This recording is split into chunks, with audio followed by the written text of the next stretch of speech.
In an age defined by rapid change, uncertainty, and constant evolution, the idea of self-reinvention has become not just an option, but a necessity.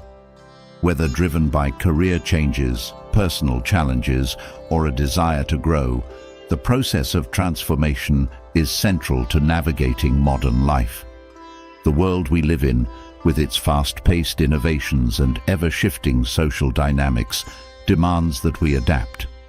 But beyond mere adaptation lies something far more profound: the opportunity to redefine who we are, what we stand for, and how we engage with the world. This journey of self-reinvention isn't about abandoning our past selves, but about building on them, refining our strengths, confronting our weaknesses, and evolving into a more authentic and empowered version of ourselves. The concept of personal reinvention is timeless, yet it has taken on new urgency in today's world. We are constantly bombarded with messages urging us to improve or transform, but the ancient philosophers who explored the nature of change offer a deeper, more enduring perspective. Reinvention, in their view, isn't about superficial alterations or achieving societal standards of success. It is about cultivating an inner sense of purpose and alignment, embracing growth not for external validation, but for personal fulfillment. Philosophies such as Stoicism, existentialism, and Buddhism have long emphasized the importance of personal growth and transformation. These schools of thought remind us that change begins from within, and that it is through self-awareness, discipline, and reflection that we can navigate the challenges of life with clarity and resilience. Reinvention, as these philosophies teach, is not simply about changing careers or lifestyles. It is about transforming our inner landscape, our thoughts, our beliefs, and our habits. It is about becoming more aligned with our true nature, shedding the layers of conditioning and expectation that have accumulated over the years, and emerging as a more grounded, intentional individual. Stoicism, in particular, offers a profound guide to self-reinvention. At its core, Stoicism teaches that while we cannot control the external world, we have complete control over our reactions, decisions, and internal state. This focus on personal responsibility and inner strength is key to lasting transformation. In a world where so much feels beyond our control, whether it's the unpredictability of the job market, the pressures of social media, or the upheaval of global events, the Stoics remind us that our power lies in how we choose to respond. Reinvention, in the Stoic sense, is not about chasing external achievements, but about cultivating virtues like resilience, wisdom, and self-discipline that allow us to face life's uncertainties with grace. Existentialism, another key philosophy in the realm of personal transformation, goes even deeper into the question of meaning. Existentialist thinkers such as Jean-Paul Sartre and Albert Camus challenged the idea that life comes with inherent meaning. Instead, they argued that it is up to each of us to create meaning for ourselves. This radical freedom can be both liberating and terrifying. Reinventing yourself in an existential sense means taking full responsibility for your choices, your values, and the direction of your life. It means confronting the absurdity of existence head-on and choosing, despite it all, to live with purpose and integrity. Existentialism pushes us to examine our lives, strip away the superficial, and ask ourselves the deep, sometimes uncomfortable questions. What do I stand for? What kind of life do I want to live? What does it mean to be truly authentic? Buddhism, too, offers valuable insights into the process of self-reinvention. The Buddhist concept of impermanence teaches us that everything in life is in a constant state of flux, including ourselves. Clinging to fixed ideas of who we are or who we should be only leads to suffering.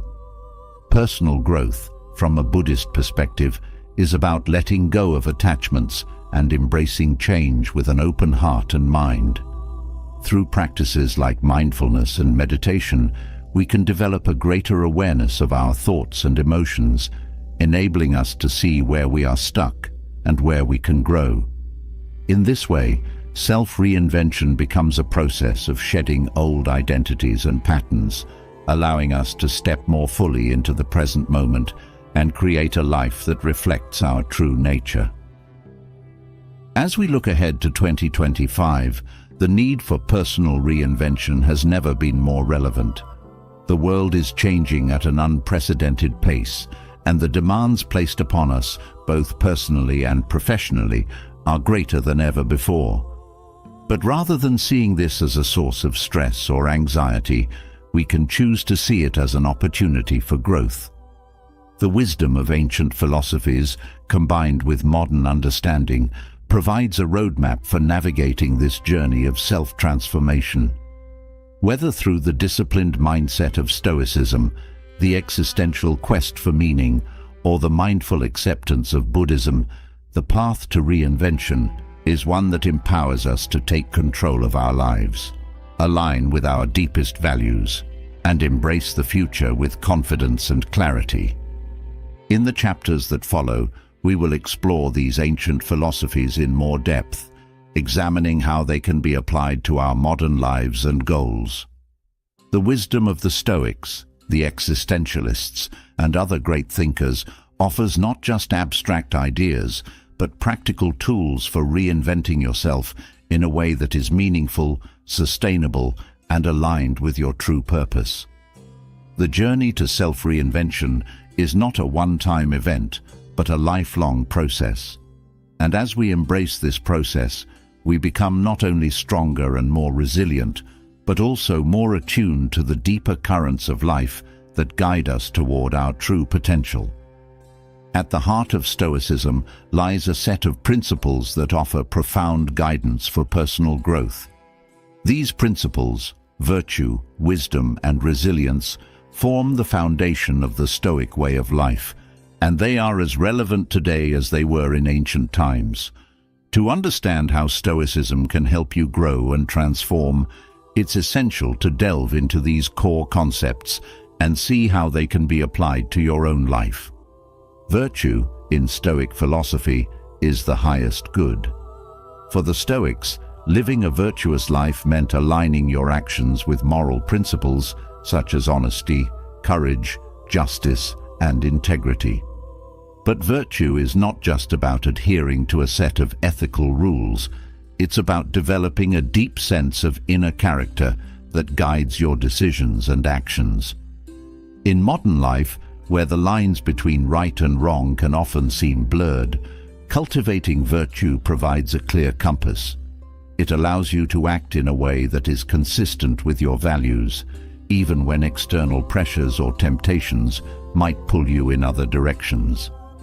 Personal growth, in the Stoic sense, begins with this commitment to living according to virtue, regardless of the circumstances. Wisdom, another central tenet of Stoicism, is the ability to see things clearly and understand what is within your control and what is not. This distinction is crucial for personal growth. As Epictetus famously said, some things are in our control and others are not. The Stoics taught that by focusing on what you can control, your thoughts, actions, and attitudes, you free yourself from the frustration and anxiety that come from trying to control the uncontrollable. In modern life, this principle is incredibly powerful. So much of our stress comes from worrying about things we cannot change, other people's opinions, the outcome of events, or the state of the world. By practicing wisdom, you learn to let go of these concerns and direct your energy toward what you can influence, your own behavior and mindset. Resilience is the third pillar of Stoic philosophy, and perhaps the most important when it comes to personal growth. Life is filled with challenges, setbacks, and difficulties, and the ability to endure these hardships with strength and grace is a hallmark of Stoic resilience. The Stoics believed that adversity is not something to be avoided, but something to be embraced.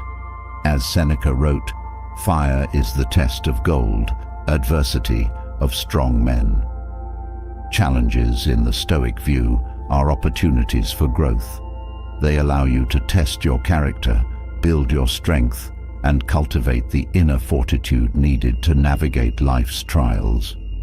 Resilience is not about denying the pain or difficulty of life's challenges, but about facing them with courage and perseverance. These three principles, virtue, wisdom, and resilience, are the foundation of personal growth in Stoic philosophy. By cultivating these qualities, you create a strong inner core that enables you to face life's challenges with clarity and strength.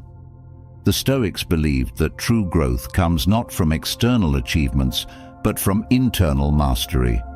It is through the practice of virtue, the pursuit of wisdom, and the development of resilience that you become the best version of yourself. Epictetus, Seneca, and Marcus Aurelius, the three most influential Stoic thinkers, each contributed unique insights to this philosophy. Epictetus, a former slave, taught that freedom is not about external circumstances, but about mastering your mind. His teachings emphasize the importance of focusing on what you can control and letting go of the rest. Seneca, a Roman statesman and philosopher, wrote extensively about the importance of resilience and the value of embracing adversity as a path to personal growth. Marcus Aurelius, the Roman emperor, reflected deeply on the nature of leadership, responsibility, and the fleeting nature of life in his personal writings, which later became known as Meditations. Together, their teachings provide a comprehensive guide to personal growth, rooted in the understanding that true power comes from within. By focusing on what you can control, living according to virtue, and developing resilience, you can navigate life's challenges with greater ease and clarity. In the process, you grow not just in external success, but in internal strength, wisdom, and fulfillment. Jean-Paul Sartre, one of the most prominent existential philosophers, articulated a powerful and liberating concept that sits at the heart of existentialism. Existence precedes essence. This idea, both profound and challenging, suggests that we are not born with a predetermined purpose or essence. Instead, it is through our actions, choices, and decisions that we create who we are. Sartre argued that humans are fundamentally free, and it is this freedom that gives us the responsibility to define our essence. In contrast to traditional beliefs that some external force or preordained plan dictates the meaning of our lives, existentialism asserts that the individual holds the power to create meaning. We are not born with a fixed identity or purpose. We are born into a world where we must define our own paths. For Sartre, this freedom is both a burden and an opportunity. It can be daunting to realize that there is no inherent roadmap to follow, but it is also incredibly empowering. The ability to shape our destiny lies entirely in our hands. This idea becomes particularly relevant when considering the concept of self-reinvention. In a world that often pressures us to conform to societal expectations or follow pre-existing paths, existentialism encourages us to take ownership of our freedom. Reinventing yourself, from an existential perspective, is about recognizing that you are not bound by your past choices, external circumstances, or societal roles. Instead, you have the freedom to redefine who you are at any moment. Existentialism challenges the comforting idea that life comes with a built-in meaning. Sartre argued that we exist first, born into a chaotic, indifferent universe, and only later do we create our essence through our decisions and actions. In this sense, personal reinvention is not a one-time event, but a continuous process. Every day we have the opportunity to make choices that shape our identity, our values, and our path in life. This concept is liberating, but it can also be overwhelming. The weight of total freedom comes with the burden of responsibility. Sartre referred to this feeling as anguish, the realization that we are the sole architects of our lives. There is no external authority to blame, no divine plan to rely on. We are responsible for our actions, our values, and the meaning we create for ourselves. For those seeking personal reinvention, existentialism offers a framework that encourages introspection and boldness. It begins with acknowledging that you are not defined by your past, your circumstances, or what others expect of you. You are free to make new choices, to take new directions, and to redefine your essence through your actions. This process of reinvention requires a deep level of self-awareness and reflection. It involves questioning your current beliefs, habits, and identity, and asking whether they truly align with your authentic self. To embrace this existential freedom, start by reflecting on your current life. Are you living in accordance with values that you have chosen, or are you merely following the path laid out for you by others? Are your actions and decisions shaped by your own desires, or are they influenced by societal norms and expectations? Existentialism asks you to confront these questions head-on and to take ownership of your freedom. It's about recognizing that you have the power to shape your life, but with that power comes the responsibility to act with intention and authenticity. Practical steps to embracing this existential freedom and responsibility involve cultivating a mindset of active choice. Begin by identifying the areas of your life where you feel trapped or constrained. Are there decisions you've been avoiding because you fear the consequences? Are there aspects of your identity that you've allowed to be defined by others?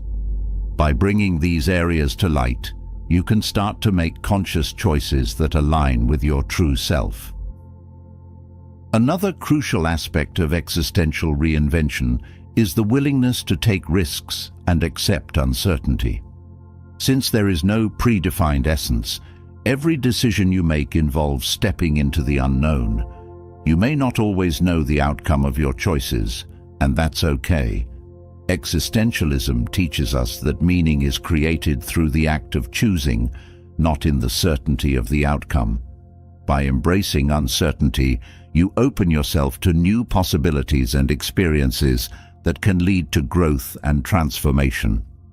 Sartre's concept of existence preceding essence is a call to take ownership of your life, to define who you are through your actions, and to embrace the responsibility that comes with freedom. Reinvention, from an existential perspective, is about shedding the labels and roles imposed on you and becoming the person you choose to be. It's an ongoing process of self-creation, fueled by the understanding that your essence is not something you find, it's something you make. Friedrich Nietzsche, a philosopher who defied conventions and challenged traditional morality, introduced a concept that resonates deeply with the Stoic mindset: amor fati, or the love of one's fate. Nietzsche's idea of loving your fate goes beyond mere acceptance of life's events.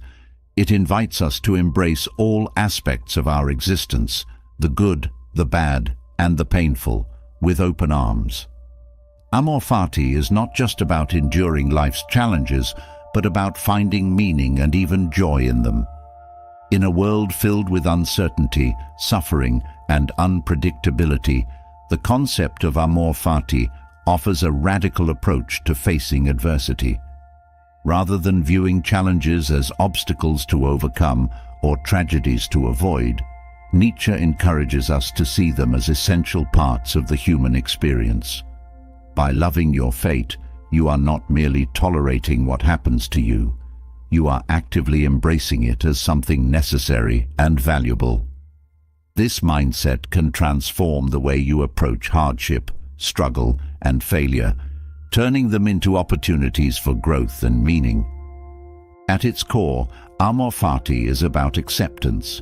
Acceptance not in the passive sense of resignation, but in the active sense of embracing life in its entirety.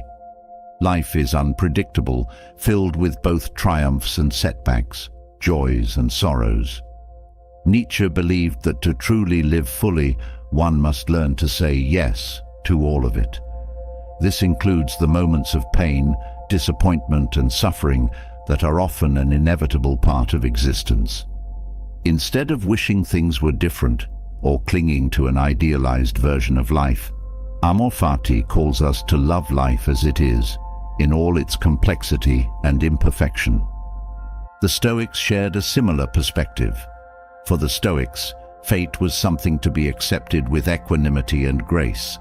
They believed that while we cannot control what happens to us, we can control how we respond to it. This aligns closely with Nietzsche's Amor Fati, which teaches us to not only accept our circumstances, but to embrace them as necessary parts of our journey. Marcus Aurelius, the Stoic Roman emperor, often reflected on the nature of fate and how we should approach it. In his Meditations, he wrote, "Love only what happens to you and is woven into the pattern of your destiny, for what could more aptly fit your needs?" This sentiment captures the essence of Amor Fati, that everything we experience, no matter how difficult, is woven into the fabric of our destiny. It is not something to be resisted, but something to be embraced as part of the larger picture of our lives. This mindset can be incredibly powerful when facing adversity.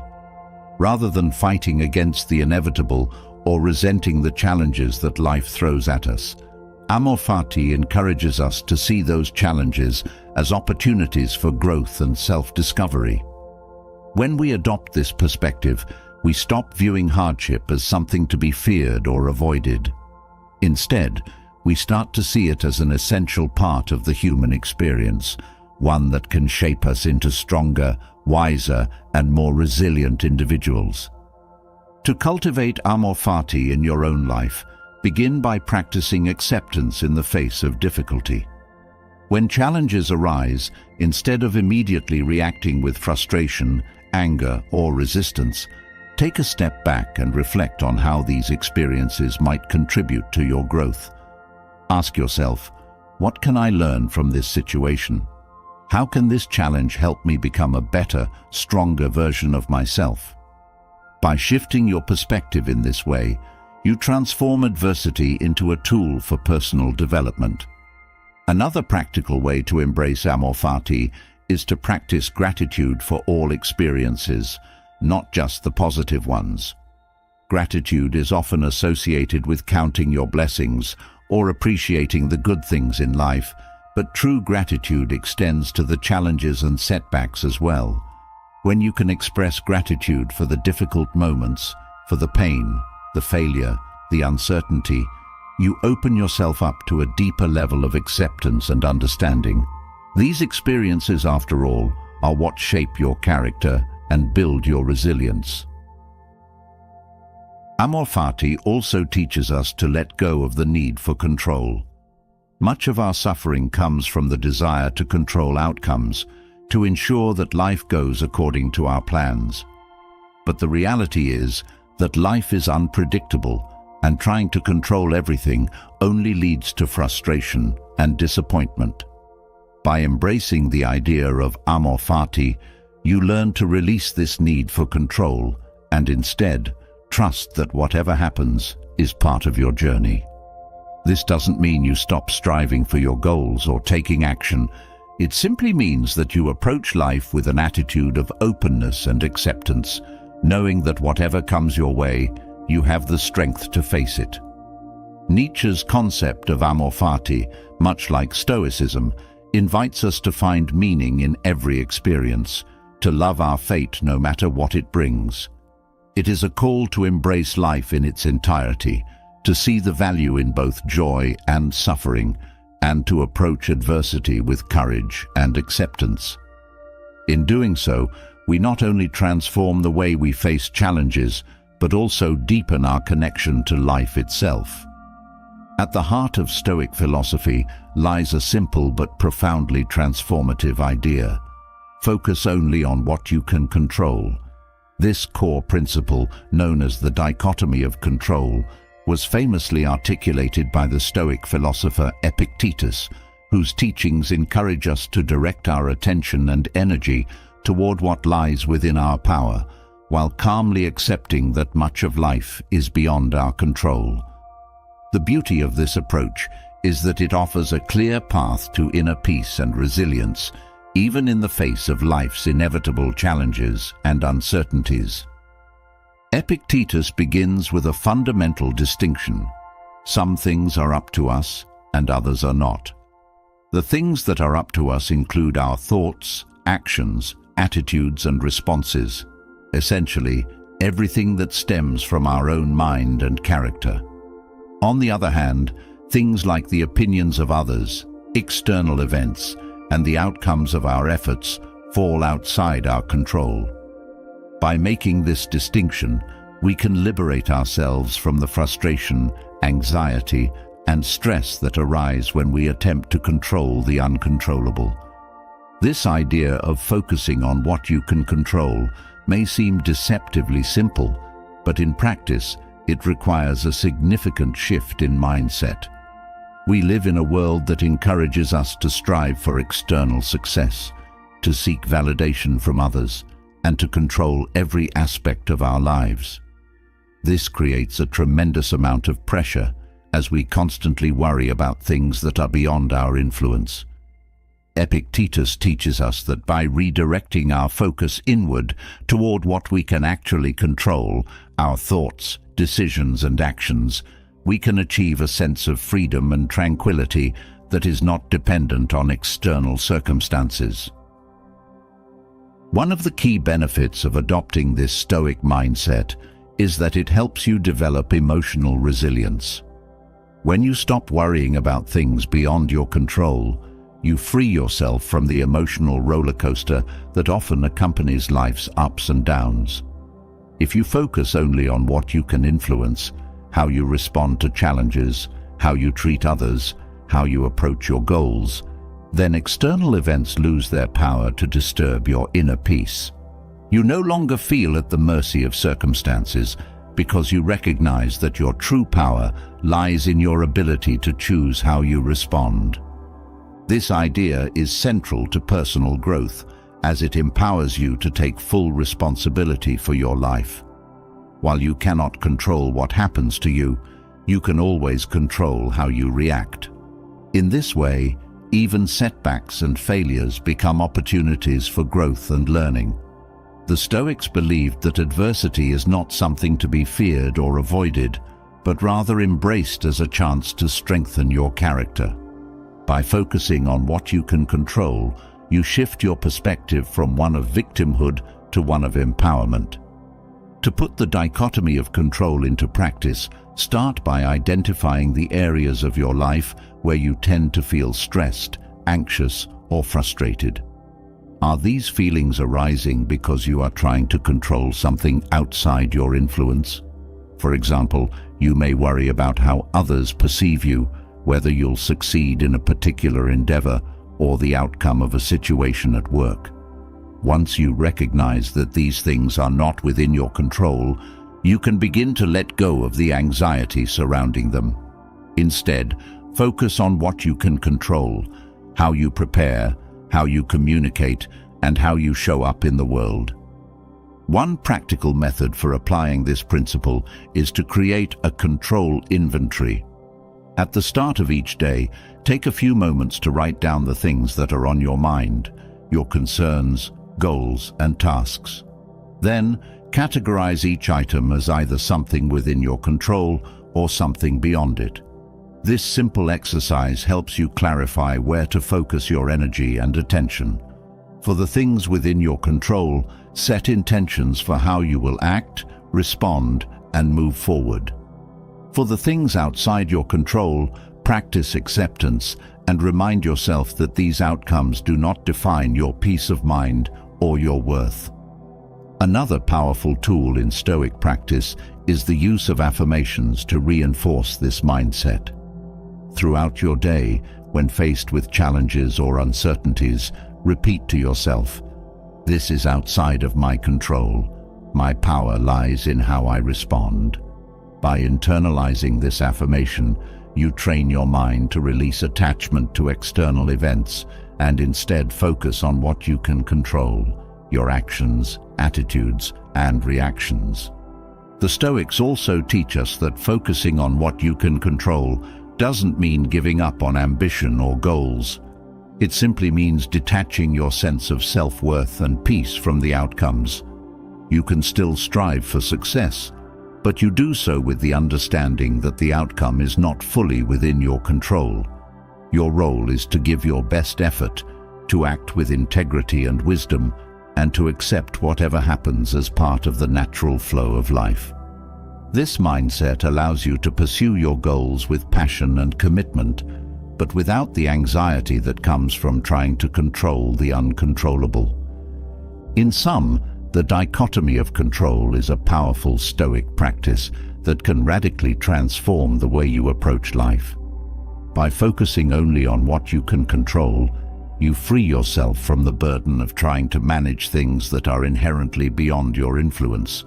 This not only leads to greater emotional resilience, but also fosters a deep sense of inner peace and empowerment. You become less reactive to external events, more grounded in your own values and actions, and more capable of navigating life's challenges with grace and equanimity. Albert Camus, the French philosopher and novelist, introduced a concept that aligns closely with Stoic resilience, yet offers a distinct perspective on life's inherent meaninglessness. His philosophy, often associated with existentialism, centers around the idea of the absurd, the conflict between our human desire for meaning and the universe's indifference to our quest.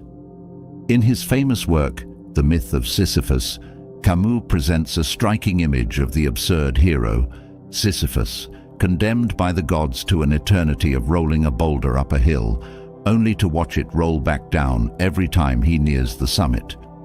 For Camus, Sisyphus symbolizes the human condition. We strive for meaning, for purpose, for order, in a universe that offers none.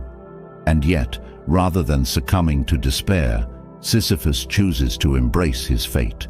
He finds joy in the struggle itself, in the act of pushing the boulder despite the futility of the task.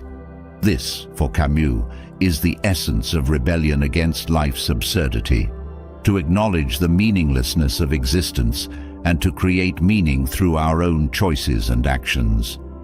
Camus' philosophy of the absurd invites us to confront the uncomfortable truth that life has no inherent purpose. This can be a disorienting realization, but it also opens the door to a profound kind of freedom. If life has no predetermined meaning, then we are free to create our own. We are not bound by societal expectations or traditional notions of success. Instead, we are free to define our values, our purpose, and our identity on our own terms. The key to navigating this existential freedom lies in embracing the struggle. Like Sisyphus, we must come to terms with the fact that much of life's meaning comes from the act of striving itself, rather than from any external reward or final achievement. In The Myth of Sisyphus, Camus writes, "One must imagine Sisyphus happy. This happiness does not come from the illusion of success, but from the recognition that the struggle is what gives life its richness and depth." To apply Camus's philosophy to your own life, start by acknowledging the absurdity of existence. Life is unpredictable, chaotic, and often unfair. There is no grand design or guaranteed outcome, but rather than seeing this as a reason for despair, view it as an invitation to create your own meaning. This is the ultimate act of rebellion against life's meaninglessness: to take responsibility for your life, your choices, and your identity, even in the face of uncertainty. One practical step to embrace the absurd hero within you is to focus on the process rather than the outcome. Like Sisyphus, Find meaning in the act of pushing the boulder rather than in reaching the summit. Whether you are working on a personal project, navigating a challenging relationship, or pursuing a long-term goal, shift your attention to the present moment, to the effort you are putting in, and to the lessons you are learning along the way. The outcome may be uncertain, but the value lies in the struggle itself. Camus also encourages us to find joy in the small moments of life, even amidst chaos. In a world that offers no guarantees, it is the simple, everyday experiences, sharing a meal with a friend, feeling the warmth of the sun, or engaging in meaningful work, that provide a sense of fulfillment. By cultivating gratitude for these moments, you reclaim your agency in crafting a life that is rich in meaning, even in the face of life's inherent absurdity. Ultimately, Camus' philosophy of the absurd invites us to take ownership of our lives, to accept the meaninglessness of existence, and to find joy in the struggle itself. It is a call to live fully, to rebel against despair, and to create meaning where none exists. In doing so, we become the absurd hero, capable of facing life's chaos with courage, resilience, and a deep sense of personal responsibility. Erich Fromm, a German social psychologist and philosopher, introduced a compelling view of self-love that contrasts sharply with the negative connotations often associated with selfishness. In his seminal work, The Art of Loving, Fromm emphasized that self-love is not synonymous with selfishness. Rather, it is the foundation of all love. He believed that to love others, one must first cultivate a healthy and balanced sense of self-love. This idea is crucial for anyone embarking on the journey of reinvention, as it underscores the importance of caring for oneself in order to grow and thrive. Fromm's distinction between self-love and selfishness lies at the heart of this discussion. Self-love, in his view, is an affirmation of one's own worth. It is the ability to nurture, respect, and care for oneself in a healthy way, without diminishing the care and respect given to others. In contrast, selfishness is a preoccupation with oneself at the expense of others, a disregard for the well-being and needs of those around you. Fromm argued that true self-love leads to the opposite of selfishness. It fosters generosity, empathy, and the capacity to genuinely love others. In the context of personal reinvention, learning to cultivate self-love is essential.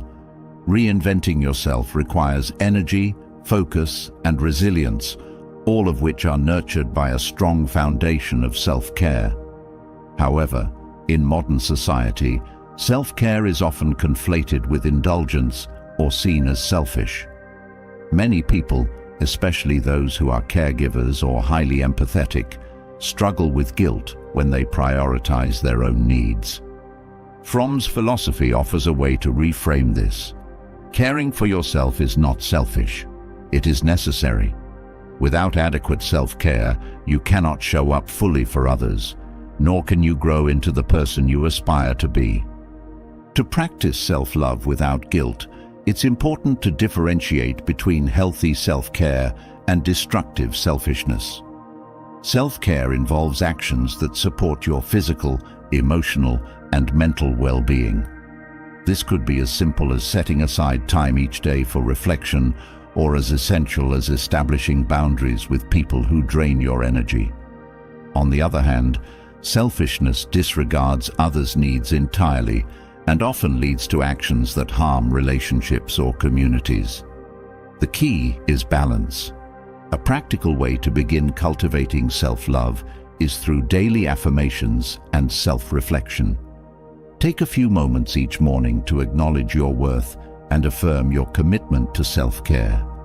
Remind yourself that taking care of your needs is a prerequisite for showing up fully in your relationships, work, and personal growth.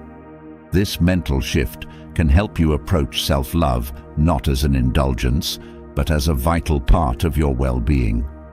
Fromm also believed that self-love requires discipline and responsibility. It's not about indulging every whim or avoiding discomfort. Instead, it involves making choices that align with your long-term well-being, even when they require effort or sacrifice.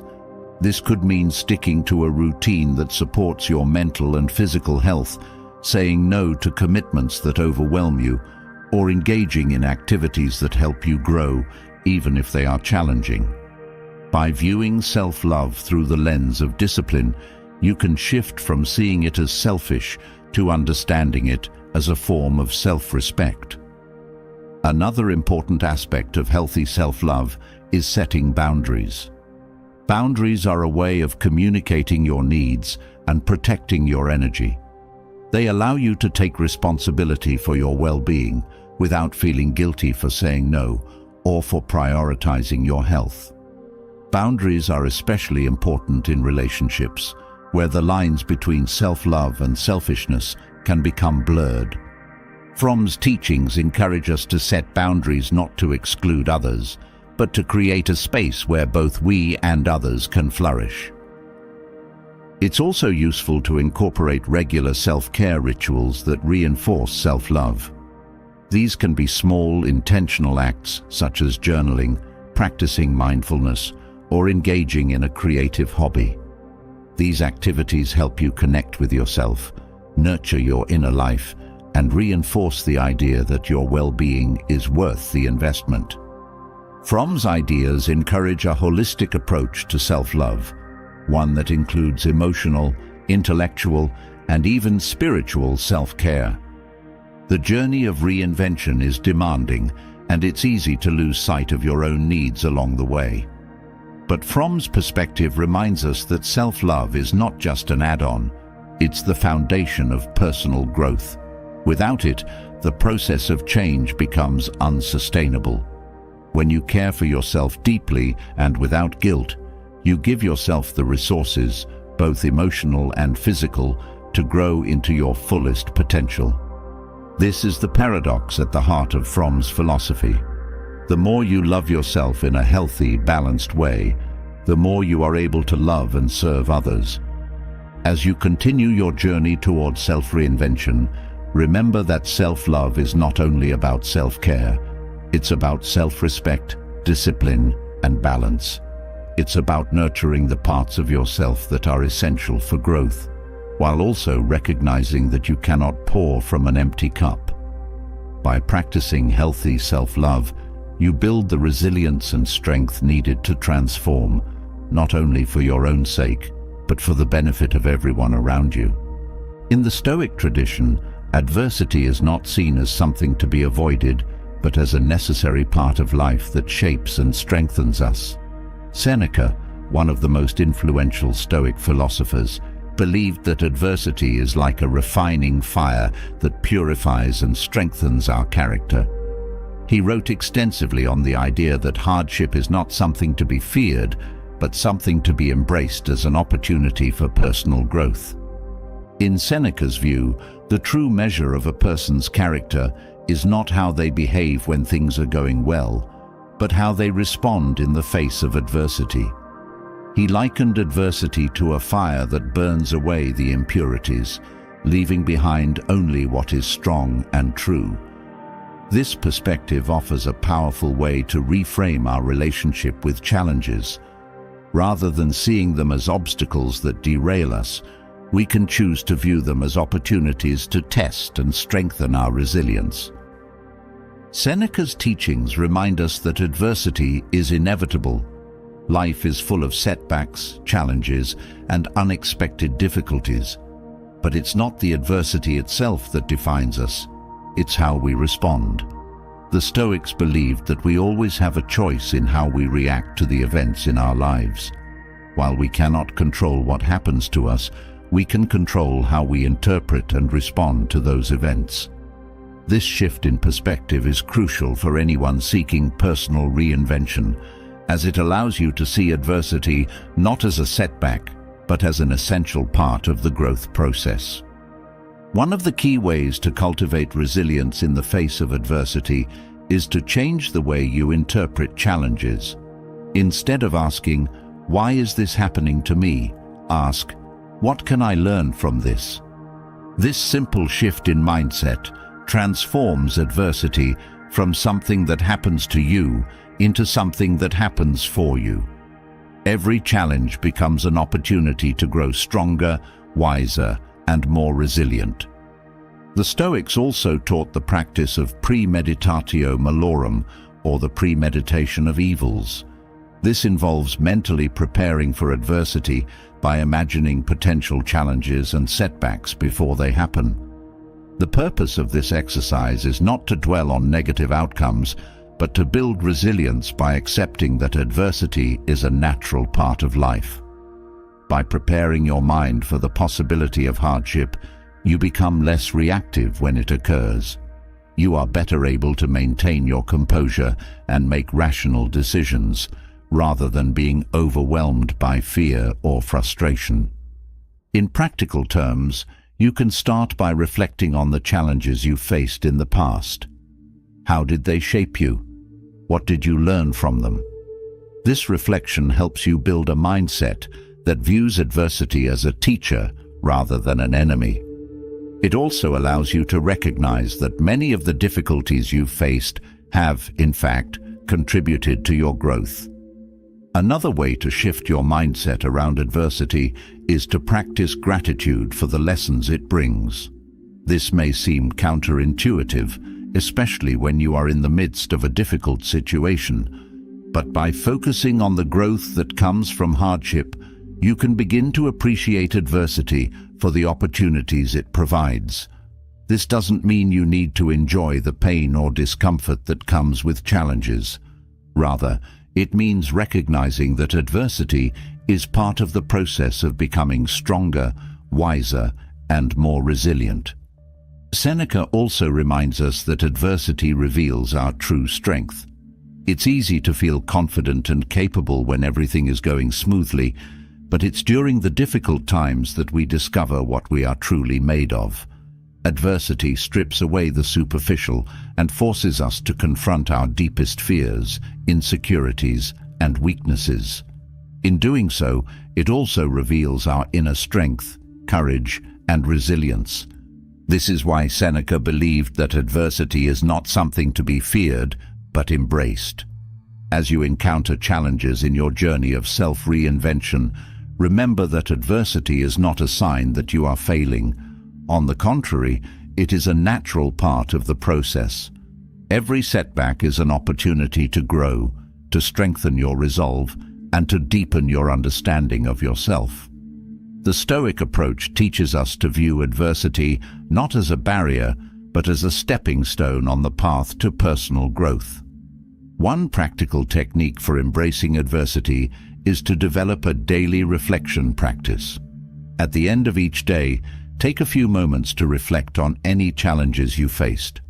How did you respond? What did you learn? By consistently reflecting on your responses to adversity, you can begin to see patterns in your behavior and identify areas where you can grow. This practice also helps you cultivate a mindset that views adversity as an opportunity rather than a threat. Ultimately, Seneca's view of adversity as a refining fire challenges us to see hardship in a new light. It invites us to embrace the difficulties we encounter as opportunities for growth and transformation. By shifting our mindset and cultivating resilience, we can turn adversity into a powerful force for personal development. In this way, every challenge. In the search for personal reinvention, balance and moderation stand as central themes across many philosophies, but perhaps none so profoundly as in Buddhist teachings on the middle way. The Buddha, having experienced both the extremes of indulgence and severe asceticism, found that neither led to true enlightenment. Instead, it was in the balance between the two, the middle path, that peace, wisdom, and growth emerged.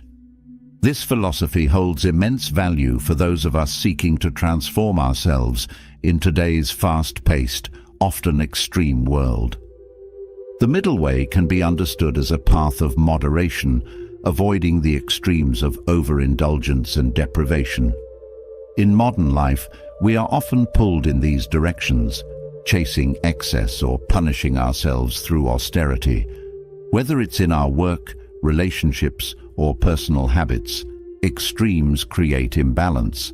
On one hand, we may indulge in excesses of consumption, pleasure, or ambition, which leave us feeling empty and disconnected from our true selves.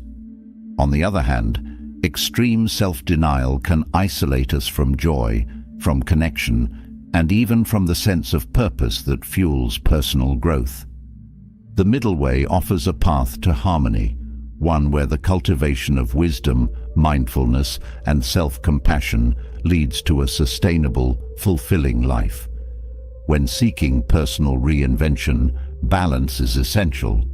Transformation is not about swinging from one extreme to another, but about integrating all aspects of your life, work, play, rest, relationships, into a harmonious whole.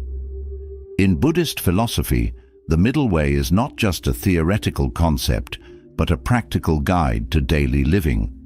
It asks us to examine our thoughts, actions, and desires, and to find a place of moderation. In the context of self-transformation, this means recognizing that growth and change are not about denying yourself pleasure or pushing yourself to the breaking point. It's about fostering a disciplined yet compassionate approach to life. One way to apply the middle way to personal transformation is to examine the extremes in your own life. Where are you overindulging? Perhaps it's in the pursuit of success, constantly pushing yourself to work harder and achieve more at the expense of your health and relationships. On the other hand, where are you depriving yourself? Maybe it's in areas of self-care, joy, or personal fulfillment, where you deny yourself simple pleasures or neglect to nurture your emotional well-being. By identifying these areas, you can begin to recalibrate and find a more balanced approach.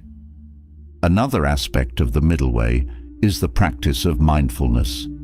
Mindfulness allows you to observe your thoughts and actions without judgment, helping you notice when you are slipping into extremes. With this awareness, you can course correct, bringing yourself back to the center. This practice is particularly useful in a world that often celebrates excess and intensity. Whether it's the pressure to be constantly productive or the allure of instant gratification, mindfulness can help you navigate these temptations and choose a more balanced path. Incorporating balance into your daily routines is also essential. This might mean creating a schedule that allows for both work and rest, for effort and relaxation. It could mean setting boundaries in your personal life that allow you to maintain relationships without overextending yourself. The middle way teaches that true transformation does not come from exhausting yourself, but from finding sustainable rhythms that nourish your growth. Meditation and reflective practices can also support you in maintaining balance. By regularly taking time to sit quietly, reflect on your life, and assess whether you are walking the middle path, you can make adjustments as needed. These moments of reflection help ensure that your transformation is grounded not in extreme measures, but in a steady, balanced approach that supports long-term well-being. Buddhism's middle way is not about avoiding challenges or discomfort, but about approaching life with equanimity. As you face the inevitable ups and downs of personal reinvention, the middle path provides a framework for staying centered. It allows you to engage fully with life's experiences, whether joyful or painful, without becoming attached to extremes.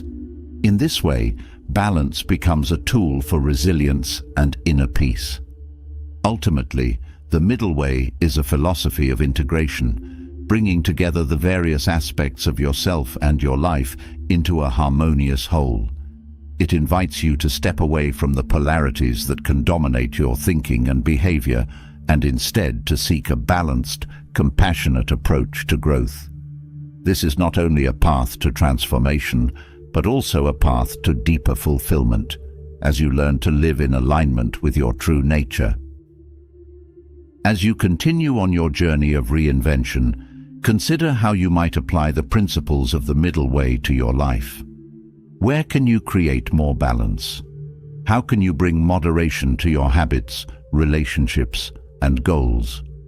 By embracing the middle path, you will find that transformation is not about swinging from one extreme to another, but about cultivating a steady, sustainable approach to personal growth.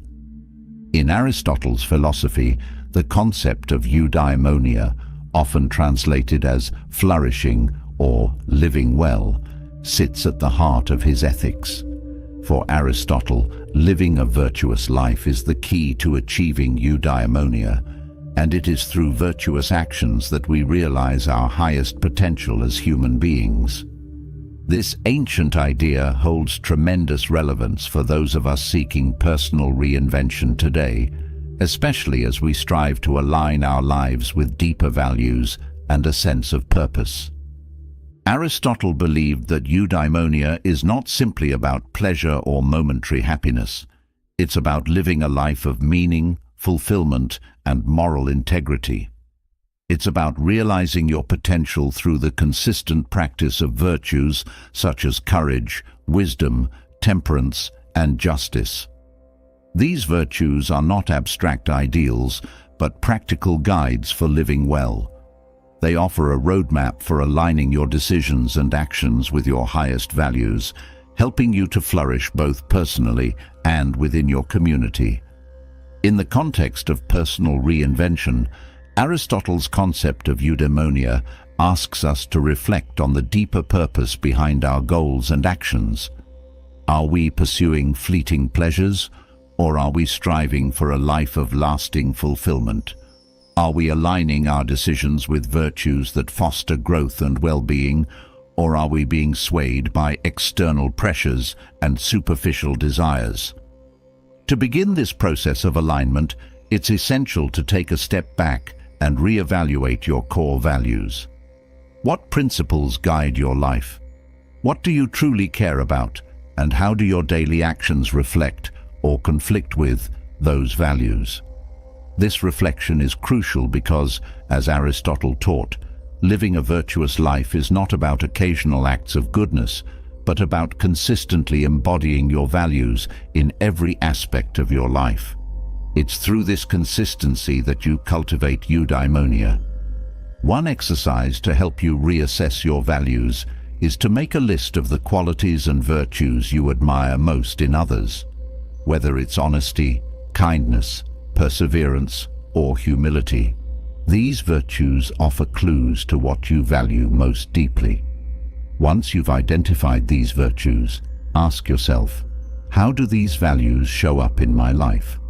Are there areas where I am not living in alignment with these virtues? This exercise can help you identify where your actions might be out of sync with your values and where you can make changes to live more authentically. Aristotle also emphasized the importance of phronesis, or practical wisdom, in living a virtuous life. Practical wisdom is the ability to make sound decisions based on experience, reflection, and a deep understanding of what is good for yourself and others. It's not enough to know what is virtuous. You must also know how to apply that knowledge in real-life situations. This requires a willingness to reflect on your actions, learn from your mistakes, and continually refine your judgment. To develop phronesis, start by reflecting on past decisions. Think about a time when you acted in a way that was aligned with your values, and another time when you didn't. What was different about those situations? What guided your decision-making in each case? By analyzing these moments, you can begin to develop a clearer sense of how to apply your values in everyday life, even when it's challenging. Another key aspect of Aristotle's philosophy is the idea that eudaimonia is not achieved in isolation. For Aristotle, flourishing is deeply connected to community and relationships. Virtue is not just about personal growth. It's about contributing to the well-being of others. This idea encourages us to think about how our personal reinvention can positively impact those around us. Are we living in a way that supports and uplifts others, or are we focused solely on our own advancement? In practical terms, this might mean re-evaluating your relationships and considering how you can bring more virtue into your interactions. Are you practicing kindness and patience with those around you? Are you contributing to your community in meaningful ways? By aligning your personal growth with the well-being of others, you create a sense of purpose that extends beyond yourself, fostering deeper fulfillment. Finally, Aristotle's concept of eudaimonia reminds us that personal reinvention is not a one-time event, but a lifelong process. Virtue is something we cultivate over time through consistent effort and reflection. There will be setbacks, challenges, and moments of doubt, but these are all part of the journey. The key is to remain committed to living in alignment with your values, knowing that each step you take toward virtue brings you closer to a life of true flourishing. As you move forward into 2025, take time to reflect on your values and how they align with your goals. Ask yourself, what kind of person do I want to become? How can I live more fully in accordance with my values? By engaging in this process of self-reflection and aligning your actions with the virtues you admire, you can begin to cultivate eudaimonia, a life of meaning, fulfillment, and lasting growth. In this way, Aristotle's ancient wisdom offers a powerful guide for modern life. It teaches us that personal reinvention is not just about achieving external success, but about living with integrity, purpose, and virtue. By striving for eudaimonia, you create a life that is not only successful in the traditional sense, but deeply fulfilling and aligned with your highest self. In the quest for personal growth and reinvention, one of the most powerful yet often overlooked tools is the practice of daily reflection. This habit, championed by the Stoics, serves as a daily check-in to assess thoughts, actions, and overall progress on the journey to self-improvement. For Marcus Aurelius, the great Roman emperor and Stoic philosopher, nightly reflection was an essential practice. In his meditations, he would review his day, questioning his decisions, examining his emotions, and considering how well he lived in alignment with his values. This habit, though ancient, is incredibly relevant today for anyone looking to reinvent themselves in a meaningful and sustainable way. Daily reflection is about much more than simply recounting what happened in your day. It's an opportunity to engage in a deeper level of self-awareness, to confront your thoughts and actions honestly, and to identify areas for improvement. The goal is not to indulge in guilt or self-criticism, but to assess your behavior with compassion and clarity. Reflection allows you to course-correct, to ensure that you are living according to the principles and values that you aspire to embody. For Marcus Aurelius, this process of nightly reflection was a way to stay grounded amidst the pressures of ruling an empire. No matter how chaotic or demanding the day had been, he would always return to himself, questioning, did I act with virtue today? Was I patient, kind, and just?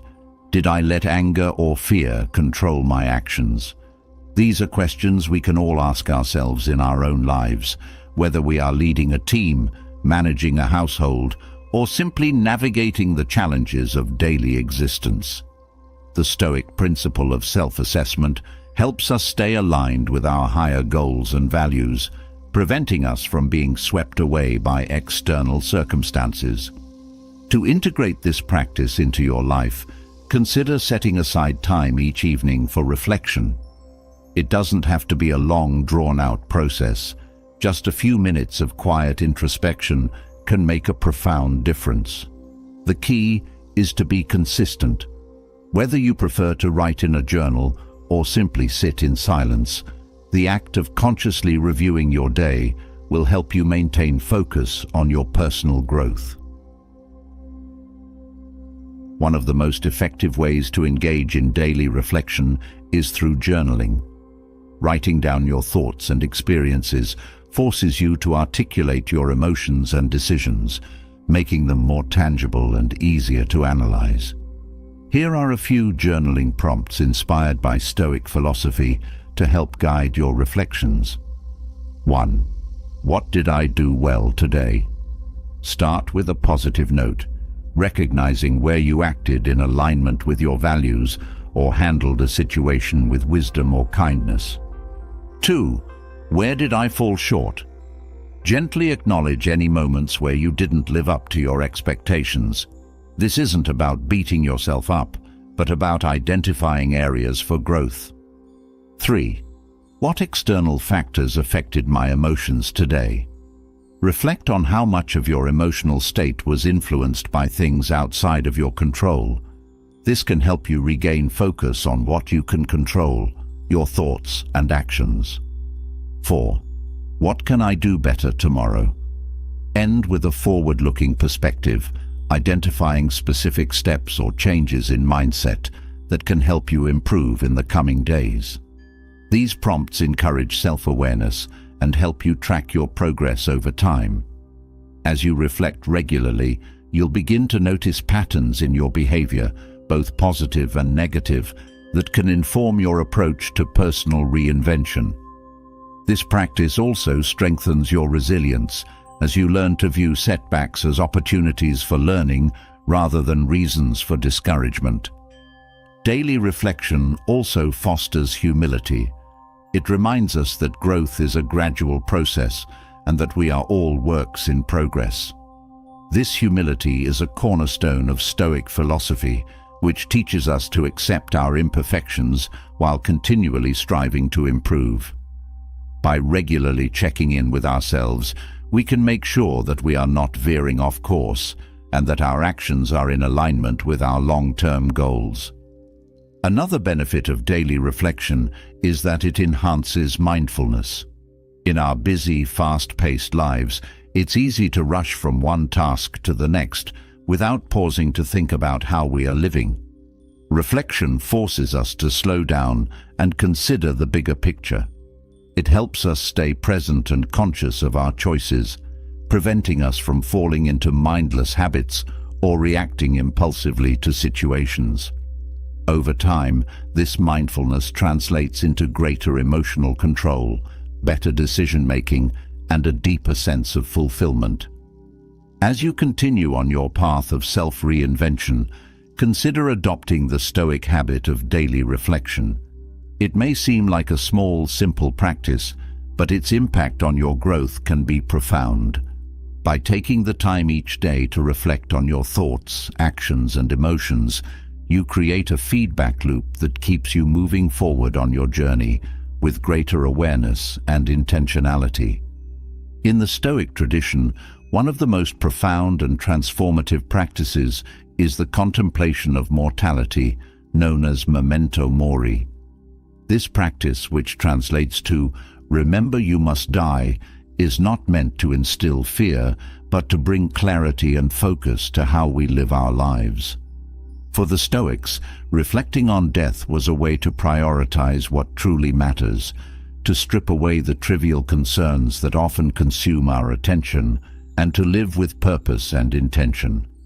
Embracing mortality is one of the most powerful tools for personal reinvention, as it sharpens our focus on what is meaningful and helps us avoid the distractions of the unimportant.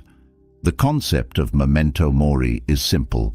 By regularly reminding ourselves that our time on this earth is finite, we gain a clearer perspective on how to live.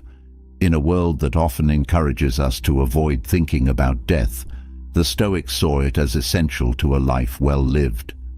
Marcus Aurelius, in his Meditations, frequently reflected on the impermanence of life. He wrote, "You could leave life right now. Let that determine what you do and say and think." For him, acknowledging death was not morbid, but liberating. It freed him to focus on what truly mattered, to act with integrity, and to avoid wasting time on trivial pursuits. In our modern world, where distractions abound and the pace of life is relentless, the practice of memento mori offers a way to regain control over our time and attention. It helps us cut through the noise and focus on the things that are truly important: our relationships, our personal growth, and our contributions to the world. By meditating on death, we are reminded that life is fleeting and that every moment is precious. One of the most powerful aspects of memento mori is that it shifts our perspective on what constitutes success. In a culture that often equates success with wealth, fame, or achievement, contemplating death reminds us that these things are temporary. No matter how much we accumulate, we cannot take it with us. This realization encourages us to focus on the deeper, more lasting forms of fulfillment, living according to our values, cultivating meaningful relationships, and contributing to something greater than ourselves. To integrate memento mori into your daily life, consider incorporating simple meditative techniques that help you reflect on life's impermanence. One approach is to begin your day by reminding yourself that this could be your last. As you wake up, take a moment to reflect on the fact that life is uncertain and that today is a gift. This practice can help you approach the day with gratitude and purpose, focusing on what truly matters rather than getting caught up in trivial concerns. Another method is to use physical reminders of mortality. Some people carry a coin or a piece of jewelry engraved with the words memento mori as a daily reminder to live fully and authentically. Others place images or symbols of death in their home or workspace as a way to stay mindful of life's impermanence. These reminders can serve as touchstones throughout the day, helping you stay grounded and focused on your higher purpose. Meditating on death can also help you cultivate a sense of urgency in your personal growth. When we acknowledge that our time is limited, we are less likely to procrastinate or put off important changes. We are more motivated to take action, to pursue our goals, and to live in alignment with our values.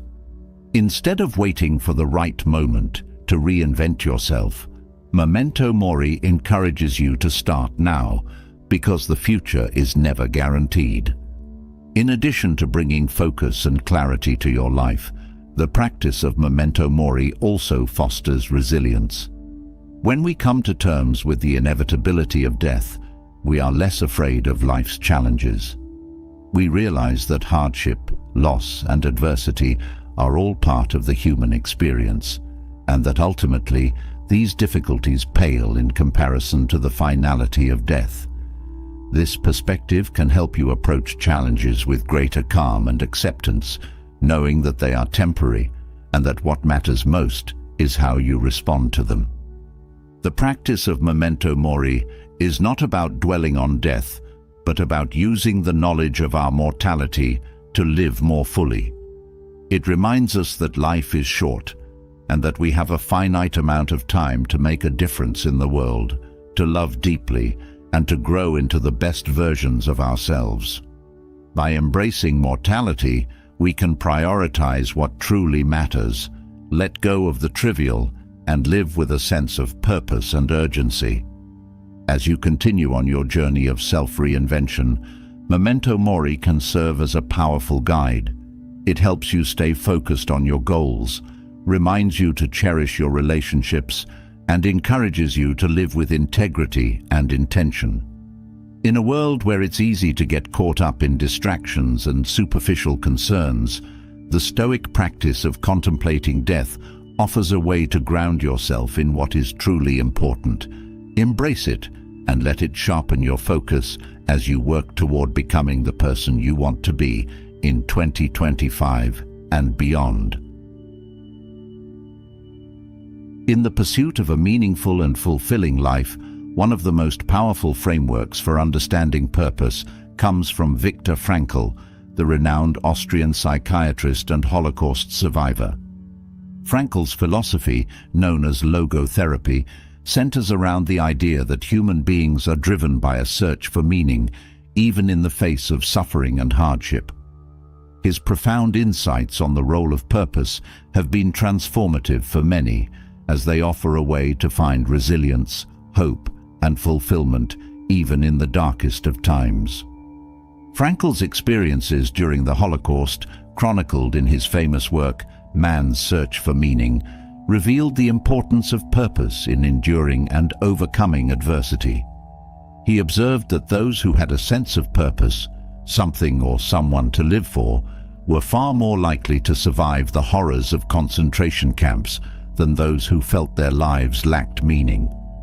This insight led him to develop logotherapy, which suggests that the primary motivational force in life is not pleasure or power, but the discovery of meaning.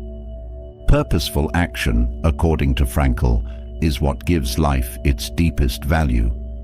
While many philosophies and modern approaches to self-help focus on achieving happiness or success, Frankl believed that the true path to fulfillment comes through finding a purpose that transcends the self. This doesn't mean that happiness and success are irrelevant, but that they are often byproducts of a life lived with purpose. For Frankl, the key is to find meaning in every step of life's journey, even when faced with suffering, loss, or uncertainty. In the context of self-reinvention for 2025, embracing purposeful action is essential. This is not merely about setting goals, but about grounding those goals in a deeper sense of meaning, your why. Why do you want to grow, change, or achieve? What higher purpose drives your decisions and actions? When your actions are aligned with a meaningful purpose, you are more likely to find fulfillment, even when the path is difficult or the results are uncertain. Finding your purpose begins with reflection. Ask yourself, what gives my life meaning? What values do I hold most dear? What contributions do I want to make to the world or to the people around me? Your answers to these questions will help clarify your purpose, which in turn will guide your actions and decisions throughout 2025 and beyond. Having a clear sense of purpose provides direction, focus, and resilience. It allows you to weather challenges because you know that you are working towards something meaningful, something that transcends the temporary setbacks you may encounter along the way. One of the key elements of logotherapy is the idea that meaning can be found in all circumstances, even in suffering. Frankl believed that while we cannot always control what happens to us, we can control how we respond to it, and in that response lies our ability to create meaning. This Stoic-like approach to suffering is liberating because it empowers us to take responsibility for our perspective, even in situations beyond our control. It also shifts the focus from external circumstances to internal growth and transformation. Rather than seeing challenges as obstacles, we can see them as opportunities to deepen our sense of purpose and to strengthen our character. To bring purpose into your daily life, start by defining your why for 2025. This is your deeper motivation for pursuing personal growth and transformation. It might be to become a better parent, to contribute to a cause you believe in, to develop a skill that allows you to serve others, or to live more authentically in alignment with your values. Once you've identified your why, write it down and revisit it regularly. Let it serve as a compass that guides your decisions and actions. This will help you stay focused and grounded, especially when faced with distractions or setbacks. Another powerful tool for living a purpose-driven life is to create meaningful, purpose-driven goals. These are not just goals that focus on external achievements, but goals that align with your values and contribute to your overall sense of fulfillment. For example, instead of setting a goal to simply earn more money, you might set a goal to use your skills to create something valuable that helps others. Instead of focusing solely on personal success, you might aim to make a positive impact in your community or in the lives of those you care about. Purpose-driven goals provide a sense of direction that keeps you motivated and inspired, even when the road ahead is challenging. Living with purpose also helps you cultivate resilience. When you have a clear sense of why you are doing something, it becomes easier to stay committed and to push through difficulties. Purpose provides a reason to keep going, even when the immediate rewards are not visible. It also helps you reframe failures and setbacks, seeing them not as indications of defeat, but as part of the journey toward achieving something meaningful. In summary, Viktor Frankl's philosophy of purposeful action offers a powerful guide for those seeking personal reinvention. By finding meaning in every step of your journey, by defining your why, and by creating purpose-driven goals, you can live a life that is not only fulfilling, but resilient in the face of challenges. In 2025, make purpose your guiding star and let it illuminate the path ahead. Taoism, an ancient Chinese philosophy, offers a profound and counterintuitive approach to personal growth and transformation. One of its central principles, Wu Wei, often translated as effortless action or non-doing, teaches that the most harmonious and effective way to live is by aligning oneself with the natural flow of life rather than resisting or forcing things to happen. This idea may seem at odds with the modern emphasis on hustle, ambition, and constant striving, but in reality, it offers a powerful way to achieve inner peace and outer success by embracing life's natural rhythms. At its core, Wu Wei is not about passivity or inaction, but about aligning your actions with the natural flow of the world. It's about finding the path of least resistance, where you work with the current of life rather than against it. In the same way that a river flows effortlessly toward the sea, Wu Wei encourages us to move through life with grace and ease, without unnecessary struggle. This approach allows for more efficient and effective action because it is rooted in an understanding of the natural order of things, rather than in forceful attempts to impose our will on the world. One of the most striking aspects of Wu Wei is its emphasis on acceptance. Taoist philosophy teaches that much of human suffering comes from our attempts to resist or control the uncontrollable. We struggle against the natural cycles of life, whether it's aging, change, or loss, and in doing so, we create unnecessary stress and frustration. Wu Wei invites us to let go of this resistance and to accept life as it is, with all its ups and downs. This doesn't mean giving up on growth or change, but rather approaching life with a sense of openness and flexibility, allowing things to unfold in their own time and way. To apply the principle of Wu Wei in your own life, begin by identifying areas where you are experiencing resistance. Are there situations where you are trying to force an outcome, where you feel like you are swimming upstream? This might be in your career, relationships, or personal development. Take a step back and ask yourself, is there a more natural, effortless way to approach this situation? Can I find a way to flow with life rather than pushing against it? One practical strategy for embracing Wu Wei is to cultivate patience.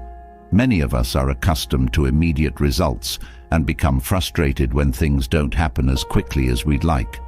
But nature has its own timing, and often growth and change take longer than we anticipate. By practicing patience and trusting the process, we can reduce our stress and allow things to unfold in their own time. This doesn't mean being passive, but rather being actively engaged in the process while remaining open to the timing and direction that life takes. Another key aspect of Wu Wei is the idea of balance. In Taoism, balance is seen as essential to harmony and well-being. When we are too focused on one aspect of life, whether it's work, achievement, or even self-improvement, we can become unbalanced and disconnected from the natural flow. Wu Wei encourages us to find balance by taking time for rest, relaxation, and reflection. This doesn't mean abandoning your goals or ambitions, but rather recognizing that rest and relaxation are essential parts of the process of growth. Just as a tree needs time to rest in winter before it can bloom in spring, we too need moments of stillness and restoration to fuel our personal transformation. Letting go of struggle is another important element of Wu Wei. Often we create unnecessary struggle in our lives by clinging to specific outcomes or trying to control things beyond our power. Wu Wei teaches us to release this need for control and to trust that life will unfold as it should. This doesn't mean being complacent, but rather being adaptable and open to change. When we let go of the need to control everything, we create space for new opportunities and solutions to emerge naturally. Incorporating Wu Wei into your life can also help you overcome burnout. Many of us push ourselves too hard, believing that constant effort and struggle are the only paths to success. But Wu Wei reminds us that sometimes the best action is no action. By stepping back, resting, and allowing things to unfold, we can avoid burnout and maintain a sense of balance and well-being. This approach allows us to recharge and return to our tasks with renewed energy and focus, rather than becoming depleted by constant striving. In conclusion, the Taoist principle of Wu Wei offers a powerful framework for achieving inner peace and personal growth through acceptance and alignment with life's natural flow. By letting go of resistance, embracing patience, and finding balance, you can move through life with greater ease and harmony. As you work toward your goals in 2025, remember that sometimes the most effective action is to simply flow with life, trusting that the natural rhythms of growth and change will guide you where you need to go. Courage has long been considered one of the central virtues in Stoic philosophy, and for good reason. In a world filled with uncertainties, challenges, and potential dangers, having the courage to face life head-on is essential. The Stoics believed that courage is not merely about the absence of fear, but rather the ability to act despite it. It is about seeing the unknown, the difficult, and even the terrifying, and moving forward with resolve. This idea resonates deeply with the modern world, where we often face immense pressure, stress, and uncertainty, making courage a vital component in personal transformation and growth. The Stoic view of courage is grounded in the understanding that life will always present us with challenges, some expected and some unforeseen. Whether it's a personal struggle, a professional challenge, or an unexpected turn of events, courage allows us to stand firm in the face of these obstacles without being paralyzed by fear. According to Stoicism, courage isn't just necessary for extraordinary circumstances. It's a daily practice. It's about having the strength to act according to our values, even when it's uncomfortable or risky. One of the key teachings from the Stoic philosopher Seneca is that fear is often worse than the thing we fear. In his letters, he reminds us that we suffer more in imagination than in reality.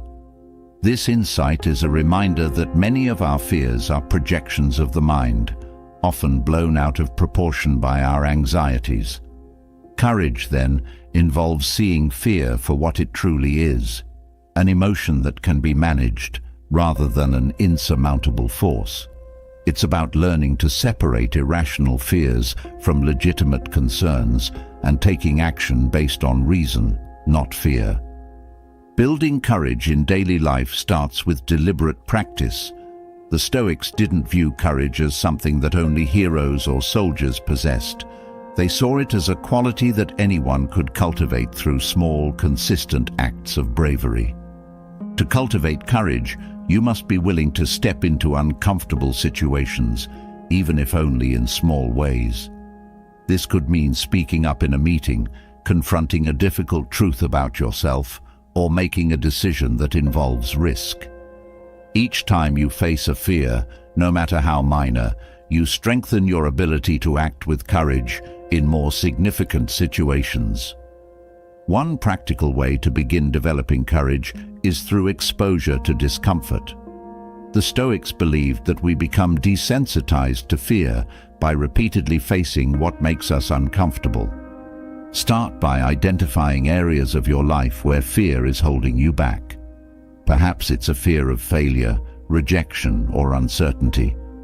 Once you've pinpointed these fears, challenge yourself to take small steps toward facing them. If you're afraid of public speaking, start by speaking up in a small group. If you're afraid of failure, take on a project that pushes you out of your comfort zone, knowing that failure is a possibility, but not a catastrophe. Another Stoic exercise for building courage is the practice of negative visualization, or premeditatio malorum. This involves mentally rehearsing worst-case scenarios to prepare yourself emotionally for potential outcomes. By imagining what could go wrong, you desensitize yourself to fear because you've already confronted the possibility in your mind. When you mentally prepare for the worst, you often find that the reality is far less daunting than your imagination. This exercise helps reduce anxiety and empowers you to take bold action, knowing that even if things don't go as planned, you are ready to face the consequences with courage and resilience. In addition to these practices, the Stoics emphasized the importance of keeping perspective. Marcus Aurelius, in his Meditations, often reflected on the insignificance of many of our fears in the grand scheme of things. He urged us to remember that life is fleeting and that many of the things we fear today will seem trivial in the future. By zooming out and taking a broader view, we can gain the courage to act without being consumed by immediate fears. This perspective helps us see that courage is not just about overcoming specific fears, but about living a life of integrity and purpose, even in the face of uncertainty. Ultimately, courage is not the absence of fear, but the mastery of it. By facing your fears deliberately and consistently, you build the mental and emotional strength to handle life's challenges with grace and resolve. This courage becomes a foundation for all other virtues, enabling you to live in alignment with your values and to pursue personal transformation with unwavering determination. In Stoic philosophy, one of the most important lessons is that while you cannot control external events, you have full control over your inner reactions. This principle is at the heart of emotional mastery, a key element in the Stoic approach to living a fulfilling life. The Stoics recognized that life is filled with events that can trigger emotional responses, whether it's anger, sadness, frustration, or fear. However, they believed that we have the power to choose how we respond to these emotions, and that mastery over our reactions is essential for achieving inner peace and resilience. The Stoic philosopher Epictetus famously said, "It's not what happens to you, but how you react to it that matters." This statement encapsulates the essence of emotional control. The events themselves, whether a traffic jam, a critical comment from a colleague, or a personal setback, are neutral. It's our interpretation of those events and the emotional responses we attach to them that determine how we experience them. Stoicism teaches that we have the ability to change our perspective and, by extension, our emotional state. One of the most powerful tools for mastering your emotions is mindfulness. By cultivating awareness of your thoughts and feelings in the moment, you create a space between the event and your reaction. In this space, you have the opportunity to choose how to respond, rather than being swept away by emotional impulses.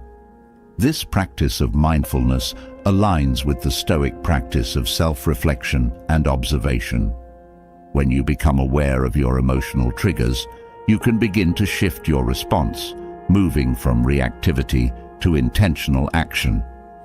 A practical technique for gaining control over your emotions is to practice cognitive distancing, a key element in Stoic thought.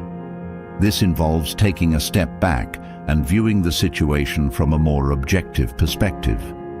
When something upsets you, ask yourself, is this event truly as catastrophic as it feels in the moment? Will it matter a year from now or even a week from now? This practice helps you to see things more clearly without the cloud of intense emotion and allows you to respond in a more rational and measured way. Another Stoic technique for emotional mastery is the use of mantras or guiding principles to anchor your thoughts in moments of stress. For example, when faced with a situation that provokes anger or frustration, you might remind yourself of the Stoic principle that we suffer more in imagination than in reality. Repeating this to yourself can help ground you in the present and remind you that your emotional response is not an inevitable reaction, but a choice you can control. Over time, these mantras become internalized and serve as mental touchstones that guide your responses. In moments of intense emotion, physical techniques can also help bring you back to a state of balance. The Stoics understood that the mind and body are interconnected, and that calming the body can help soothe the mind. Breathing exercises are particularly effective for this purpose. When you feel overwhelmed by emotion, try focusing on your breath. Take slow, deep breaths, inhaling for a count of 4, holding for 4, and exhaling for 4. This simple technique engages the parasympathetic nervous system, helping to calm the body and, by extension, the mind. Meditation is another powerful practice for developing emotional control. Stoic meditation, often referred to as contemplation or reflection, involves taking time each day to reflect on your thoughts, actions, and emotional responses. By regularly engaging in this practice, you become more attuned to your emotional patterns and can begin to intervene earlier when unhelpful emotions arise. Over time, meditation helps you cultivate a sense of inner calm and resilience, allowing you to face life's challenges without being thrown off balance by emotional turbulence. It's important to remember that emotional mastery is not about suppressing or denying your feelings. The Stoics did not advocate for emotionless living. Rather, they encouraged developing the ability to observe emotions without being controlled by them. Emotional control is about responding to emotions in a way that aligns with your values and serves your long-term well-being. It's about being the master of your emotions rather than their slave. Incorporating these Stoic techniques into your daily life can lead to a profound shift in how you experience the world. Instead of reacting impulsively to every emotional trigger, you begin to respond with intention and clarity. This doesn't mean that you won't feel emotions. Stoics were human after all. But it means that you won't be ruled by them. By mastering your emotional responses, you gain greater control over your life and open the door to deeper peace, fulfillment, and resilience. As you continue your journey towards self-reinvention in 2025, emotional control will be one of the most valuable skills you can develop. By learning to manage your reactions, you create a foundation of inner stability that allows you to navigate life's ups and downs with grace and strength. Your journey towards self-reinvention in 2025 is not only shaped by the actions you take, but also by how you perceive the world around you. The Stoics understood this well, emphasizing that it's not external events that disturb us, but rather how we interpret those events. This concept forms the foundation of cognitive reframing, a practice that enables us to take control of our perceptions and ultimately our emotional and mental well-being. The power to rewrite your narrative is the power to transform how you experience life, particularly in the face of challenges. Cognitive reframing is a technique that allows you to shift the lens through which you view a situation. Imagine you're facing a setback at work. Maybe a project didn't go as planned, or you didn't get the recognition you were hoping for. Your initial reaction might be to feel defeated or frustrated, interpreting the situation as a failure. However, cognitive reframing encourages you to look at that same event from a different perspective. Instead of seeing it as a failure, you could view it as a learning experience, a valuable lesson that will help you improve in the future. This shift in perception transforms a potentially negative experience into a constructive one. The Stoic philosopher Epictetus was a master of reframing. He famously said, "It's not what happens to you, but how you react to it that matters." This idea lies at the heart of cognitive reframing. You cannot control the external events in your life. Things will go wrong, people will disappoint you, and challenges will arise.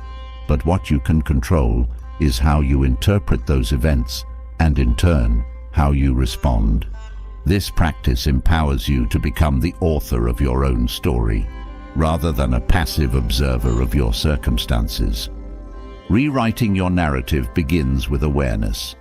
The next time you find yourself in a situation that triggers a negative emotional response, pause for a moment. Take a step back and examine your thoughts. Are you interpreting the situation in a way that disempowers you? Are you focusing solely on the negative aspects? If so, challenge those interpretations. Ask yourself, is there another way to view this situation? Often, you'll find that there are multiple ways to interpret the same event, and choosing an empowering narrative can dramatically alter your emotional state. One exercise to practice cognitive reframing is to keep a journal of your daily experiences, particularly those that provoke strong emotional reactions. At the end of each day, take a few moments to reflect on the events that stood out to you. Write down your initial interpretation of the event, how you felt, and what you thought about the situation. Then, challenge yourself to find an alternative interpretation. How could this experience be viewed as an opportunity for growth? What lessons can you extract from it? Over time, this practice trains your mind to automatically seek out more empowering narratives, even in difficult situations. Cognitive reframing is not about ignoring reality or pretending that everything is always positive. It's about recognizing that you have a choice in how you interpret events. Two people can experience the same situation but walk away with entirely different perspectives based on how they choose to frame it. By practicing cognitive reframing, you develop the mental flexibility to adapt to life's challenges and to see obstacles as opportunities for growth and learning. In Stoic philosophy, this practice is often linked to the concept of premeditatio malorum, or the premeditation of evils. By anticipating potential challenges and mentally preparing for them, the Stoics were able to reframe their experiences even before they happened. They would imagine the worst-case scenario, and in doing so, they stripped those scenarios of their emotional power. When the actual event occurred, they were better equipped to handle it with calmness and resilience, having already reframed it in their minds. As you continue on your path of self-reinvention, cognitive reframing will become a vital tool in shaping your experience of the world. Life is full of unexpected twists and turns, but how you choose to interpret those events is entirely within your control. By rewriting your narrative, you can transform even the most challenging circumstances into opportunities for growth, learning, and self-discovery. As you rewrite your narrative and transform your perception of challenges, another critical aspect of your journey toward reinvention involves simplifying your life. Both Stoicism and Buddhism advocate for the wisdom of minimalism, living simply to gain greater clarity and peace of mind. In our modern world, we are constantly bombarded with distractions, possessions, and obligations that can weigh us down and pull us away from what truly matters. To live a more meaningful and intentional life, we must learn to strip away the unnecessary and focus on the essential. The Stoics believed that external possessions and material wealth were not the key to happiness. In fact, they often warned against becoming attached to material things, as such attachments could lead to anxiety, stress, and a sense of dissatisfaction. Seneca, one of the most well-known Stoic philosophers, lived a life of relative wealth, but he often reminded himself and others that true happiness comes from within, not from external possessions. He wrote, "It is not the man who has too little, but the man who craves more, that is poor." This wisdom is echoed in modern minimalism, which teaches us that having more doesn't necessarily lead to greater fulfillment. Buddhist philosophy, particularly the concept of the middle way, also emphasizes simplicity. The Buddha taught that enlightenment is found not in extreme indulgence or extreme asceticism, but in balance. By avoiding the extremes of overconsumption and deprivation, we create space for inner peace and clarity. This principle applies not only to our physical possessions, but also to our thoughts, emotions, and commitments. When we live simply, we reduce the mental clutter that often clouds our judgment and prevents us from living in alignment with our true values. Simplifying your life begins with an honest assessment of your current state. What are the physical, mental, and emotional clutter that are weighing you down? Take a look at your environment, your home, your workspace, your schedule. Are there unnecessary possessions, distractions, or obligations that are taking up space without adding value? Simplifying your environment can have a profound impact on your mental clarity and emotional well-being. Start by decluttering one area of your life, whether it's a room in your house, your digital files, or your daily schedule. As you let go of the unnecessary, you create space for the things that truly matter. In addition to decluttering your physical environment, it's essential to simplify your thoughts and commitments. Our minds are often cluttered with worries, to-do lists, and distractions that prevent us from being fully present in the moment. One practical way to simplify your thoughts is through mindfulness meditation. By taking just a few minutes each day to focus on your breath and quiet your mind, you can reduce mental noise and gain greater clarity. This practice helps you stay grounded and focused on the present, rather than being overwhelmed by the chaos of daily life. Simplifying your commitments is another important step toward living a more intentional life. In our fast-paced world, it's easy to become overcommitted, filling our schedules with obligations that leave little room for reflection or personal growth. Take a close look at your calendar and ask yourself, are all of these commitments aligned with my values and goals? If not, consider letting go of the ones that don't serve your highest purpose.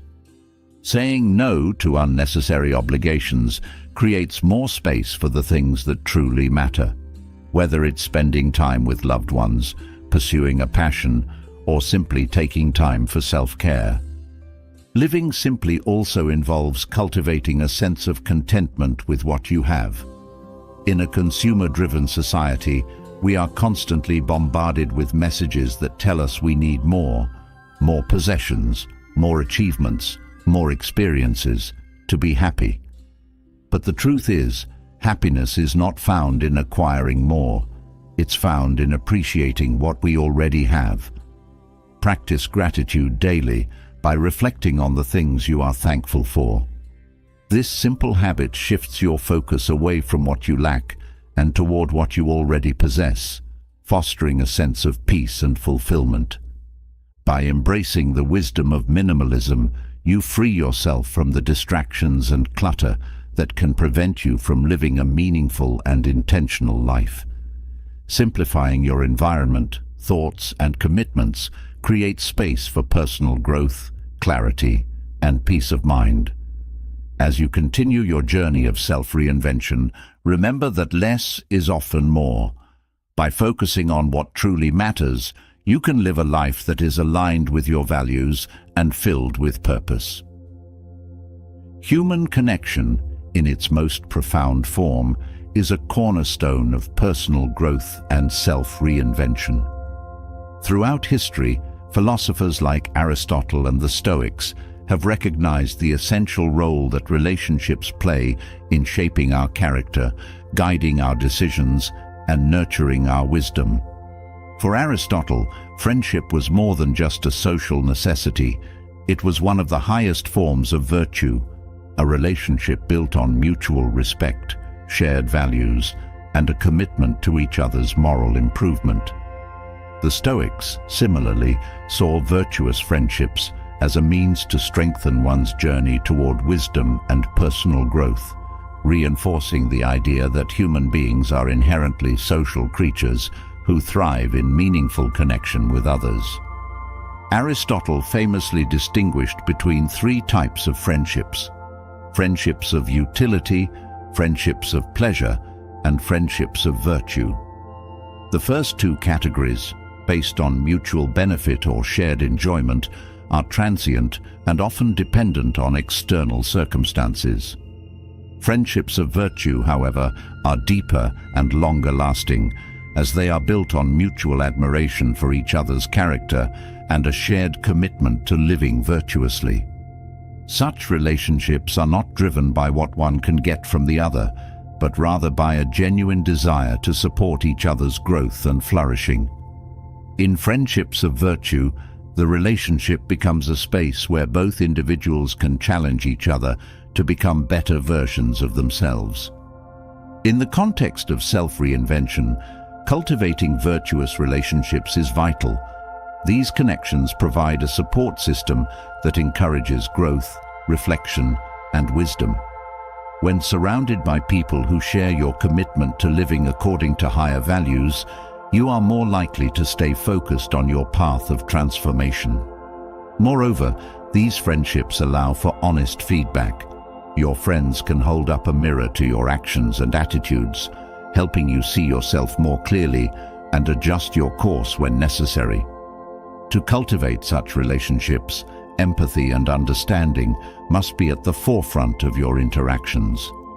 Empathy involves stepping into the shoes of another person, seeing the world from their perspective, and responding with compassion and care. By practicing empathy, you deepen your connection with others, fostering an environment where both parties feel heard, valued, and supported. Understanding, meanwhile, involves a willingness to listen without judgment, to engage in conversations that explore not just surface-level concerns, but the deeper emotions and values that drive behavior. When you approach relationships with empathy and understanding, you create space for authentic connection to flourish. One exercise to build deeper connections with others is to practice active listening. In your next conversation, make a conscious effort to listen without interrupting or thinking about your response. Instead, focus entirely on what the other person is saying, not just the words, but the emotions behind them. Reflect on their perspective and ask questions that encourage them to share more. This practice not only strengthens your empathy, but also shows the other person that you genuinely care about their thoughts and feelings. Over time, this deepens the bond between you, creating a relationship rooted in trust and understanding. Another way to foster virtuous relationships is to engage in shared activities that promote growth. Whether it's a book club where you discuss philosophical ideas, a fitness group that challenges each other to push physical limits, or simply a friendship where you hold each other accountable for personal goals, these activities provide a structure for mutual support and development. The key is to surround yourself with individuals who inspire you to be your best self, people who challenge you intellectually, morally, and emotionally. It's also essential to evaluate the quality of your current relationships. Are there connections in your life that drain your energy or pull you away from your values? Are you investing time in friendships that are based solely on convenience or shared pleasure rather than mutual growth? While it's important to have light-hearted friendships, it's equally important to prioritize relationships that align with your deeper values and goals.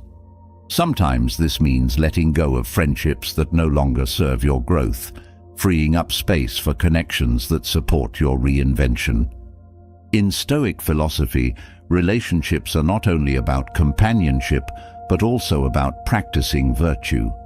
The Stoics believed that every interaction with others is an opportunity to practice patience, kindness, humility, and wisdom.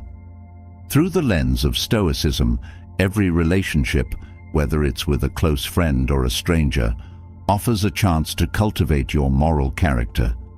By approaching relationships with this mindset, you turn daily interactions into moments of growth and learning, constantly refining your ability to connect with others in a meaningful and virtuous way.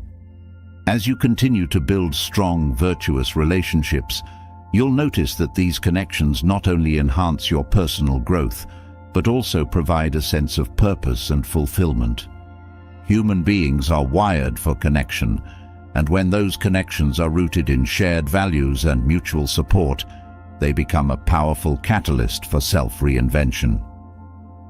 While human connection forms the foundation for emotional and moral support, mental toughness is the inner fortitude that allows you to endure life's difficulties with calmness and resilience.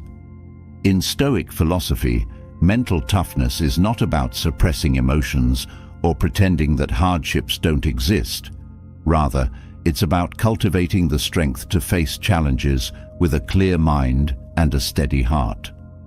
This quality, often referred to as fortitude, is essential for anyone seeking to recreate themselves and live according to higher principles. The Stoics understood that life is filled with obstacles, setbacks, and suffering. Yet they believed that these challenges are not inherently negative. Instead, they are opportunities to test and strengthen one's character.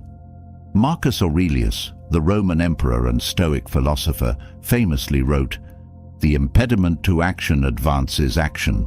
What stands in the way becomes the way." This Stoic principle teaches that the obstacles you face are not roadblocks, but stepping stones toward growth.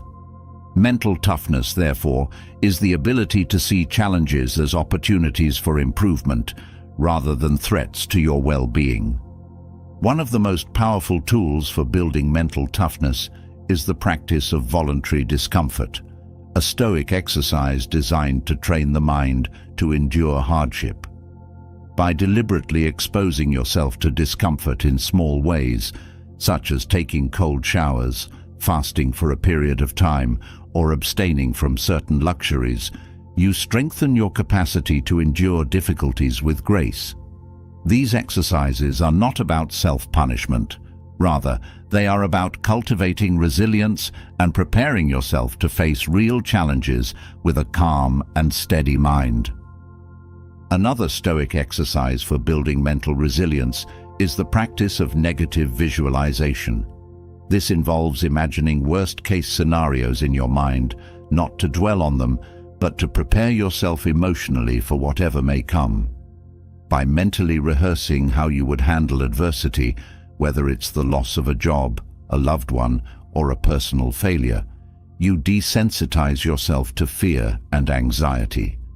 This practice helps you build emotional armor, allowing you to face life's uncertainties with a sense of calm and acceptance. In addition to these Stoic exercises, self-reflection plays a crucial role in building mental toughness. At the end of each day, take a few moments to reflect on how you responded to challenges. Did you remain calm and composed, or did you allow emotions to cloud your judgment? By regularly assessing your reactions, you gain insight into your mental strengths and weaknesses, enabling you to make adjustments and improve over time. One of the key principles of mental toughness is the understanding that while you cannot control external events, you can always control your response. This is the essence of Stoic thought, the ability to maintain inner peace regardless of what happens around you. When faced with adversity, remind yourself that your power lies not in changing the external situation, but in choosing how you will react. Will you respond with anger, frustration, or despair? Or will you respond with courage, patience, and wisdom? The choice is always yours. As you cultivate mental toughness, you'll notice that challenges no longer feel overwhelming. Instead, they become opportunities to practice resilience, to grow stronger, and to deepen your self-mastery. By training your mind to stay calm in the face of adversity, you build an unshakable foundation for self-reinvention, enabling you to navigate life's difficulties with grace and wisdom. In both human connection and mental toughness, the principles of Stoic philosophy provide powerful tools for personal growth and transformation. By cultivating virtuous relationships and developing mental resilience, you equip yourself to face the challenges of life with strength, wisdom, and grace, forging a path of self-reinvention that is grounded in timeless wisdom. In the journey of self-reinvention, mental clarity plays a crucial role. Our minds, much like our physical spaces, can become cluttered with unnecessary thoughts, anxieties, and distractions. Just as minimalism in our external environment fosters peace and focus, a minimalist approach to thinking can create the mental space needed for deeper reflection, decision-making, and growth. The Stoics, particularly figures like Epictetus and Marcus Aurelius, emphasize the importance of decluttering the mind to maintain clarity and focus on what truly matters. One of the key elements of Stoic practice is the ability to identify and eliminate unnecessary thoughts, those that drain our energy without serving a constructive purpose. In our modern world, the constant influx of information, opinions, and stimuli can overwhelm the mind, leading to stress, anxiety, and indecision. By adopting a minimalist approach to thought, we can free ourselves from this mental clutter and direct our cognitive resources toward meaningful goals and pursuits. Stoicism teaches us to focus on what is within our control, and this principle extends to the management of our thoughts. Many of the anxieties and worries that occupy our minds are related to things outside our influence, events in the future, the opinions of others, or outcomes we cannot predict. By letting go of these distractions, we can create mental space for thoughts that align with our values and intentions. This is not about ignoring real concerns, but about consciously choosing where to direct our mental energy. One practical strategy for decluttering the mind is to begin with the Stoic exercise of journaling. Marcus Aurelius himself was known to practice daily reflection, using his journal as a tool to clear his thoughts and refocus on what mattered. Start by writing down the worries, fears, and distractions that fill your mind. As you write, ask yourself, is this within my control? Can I do something about this right now? If the answer is no, acknowledge the thought and release it. If the answer is yes, make a plan of action and move on. This practice not only helps to organize your thoughts, but also brings awareness to the mental clutter that often goes unnoticed. Meditation is another powerful tool for decluttering the mind. Stoic meditation, which focuses on mindfulness and presence, allows you to observe your thoughts without becoming attached to them. Begin by finding a quiet space where you can sit comfortably. Close your eyes and take a few deep breaths, bringing your awareness to the present moment. As thoughts arise, instead of engaging with them, simply observe them. Imagine each thought as a cloud passing by. Acknowledge it, but don't hold on to it. Over time, this practice helps you become more aware of unnecessary mental chatter and teaches you how to let go of thoughts that do not serve your well-being. In addition to meditation and journaling, another practical strategy for decluttering your mind is to simplify your decision-making process. Decision fatigue, the mental exhaustion that comes from making too many choices, is a common source of cognitive clutter. To counteract this, develop routines and habits that reduce the number of decisions you need to make each day.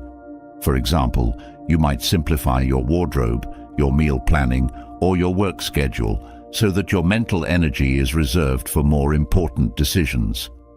This approach mirrors the Stoic belief in focusing only on what is necessary and discarding the superfluous. As you practice minimalism in thought, you'll begin to notice a shift in your mental clarity and focus.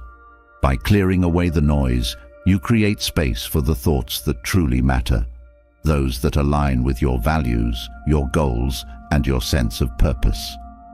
This mental clarity allows you to approach life's challenges with a calm, centered mind, and it empowers you to make decisions that reflect your deepest intentions. In parallel with mental minimalism, the pursuit of wisdom becomes a lifelong endeavor that fuels personal growth. Socratic wisdom, which is deeply intertwined with Stoic philosophy, emphasizes the importance of recognizing the limits of our knowledge. Socrates famously declared that the only true wisdom is in knowing you know nothing, a statement that invites us to remain humble, curious, and open to learning throughout our lives. For the Stoics, wisdom is not a destination, but a journey, a continuous process of learning, self-improvement, and the pursuit of deeper understanding. The pursuit of wisdom requires a mindset of constant evolution. To reinvent yourself like a Stoic, you must embrace the idea that there is always more to learn, more to understand, and more ways to grow. This process of lifelong learning is not limited to formal education or academic study. It encompasses all areas of life, from personal relationships to professional development to spiritual growth. Wisdom comes from experience, reflection, and a willingness to challenge your own assumptions. One of the key practices for pursuing wisdom is to cultivate a habit of questioning. Just as Socrates questioned the beliefs and assumptions of those around him, you must regularly question your own thoughts, actions, and motivations. Why do I believe what I believe? Is this assumption based on reason or on habit? What can I learn from this situation? By asking these questions, you develop a deeper understanding of yourself and the world around you, and you avoid falling into the trap of complacency. Incorporating wisdom-seeking habits into your daily routine can take many forms. Reading, for example, is one of the most accessible ways to expand your knowledge and deepen your understanding of different perspectives. Choose books that challenge your thinking, introduce you to new ideas, or provide insights into areas you wish to grow. As you read, take time to reflect on the lessons and how they apply to your life. Are there principles you can incorporate into your daily decisions? Are there ideas that resonate with your personal values? Another way to pursue wisdom is through conversation and dialogue. Engage with others who share your curiosity for learning and seek out those who challenge your thinking. In philosophical discussions, debates, or even casual conversations, you open yourself to new ways of seeing the world. Importantly, approach these conversations with humility and openness. Remember that wisdom comes not from asserting your own knowledge, but from listening and learning from others. In addition to external sources of learning, self-reflection is a critical component of wisdom. Take time each day to reflect on your actions, decisions, and thoughts. What did you learn from today's experiences? How did you handle challenges? What can you do differently tomorrow? This practice of daily reflection, as championed by Marcus Aurelius, helps you integrate the lessons of the day and apply them to your ongoing personal growth. Finally, it's important to recognize that the pursuit of wisdom is not about perfection. The Stoics understood that we are all fallible and that the path to wisdom is one of continuous improvement, not flawless execution. Be patient with yourself as you learn and grow, and embrace the setbacks and mistakes as valuable learning opportunities. Wisdom comes not from avoiding failure, but from reflecting on it and using it to guide your future actions. As you cultivate mental minimalism and pursue wisdom, you create a foundation for a life of clarity, focus, and continuous growth. These practices empower you to navigate the complexities of life with a calm, centered mind, and they guide you toward a deeper understanding of yourself and the world around you. In the process, you not only reinvent yourself, but also align your actions, thoughts, and goals with the timeless wisdom of the Stoics and other great philosophical traditions.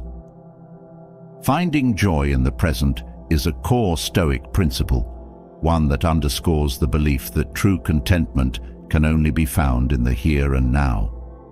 The Stoics understood that life is unpredictable, that circumstances change, and that placing our happiness in external events is a surefire way to experience disappointment and frustration. Instead, they advocated for the appreciation of the present moment, an appreciation that stems from recognizing the fleeting nature of life, the impermanence of circumstances, and the sufficiency of what we already possess. In modern life, we are often bombarded with messages that tell us we need more to be happy, more success, more possessions, more recognition. But the Stoic perspective offers a radically different approach. It invites us to step back from this relentless pursuit and consider what we already have. The Stoic idea of contentment is not about complacency. It's about cultivating gratitude for the present moment and recognizing that, no matter the external conditions, there is always something to be grateful for.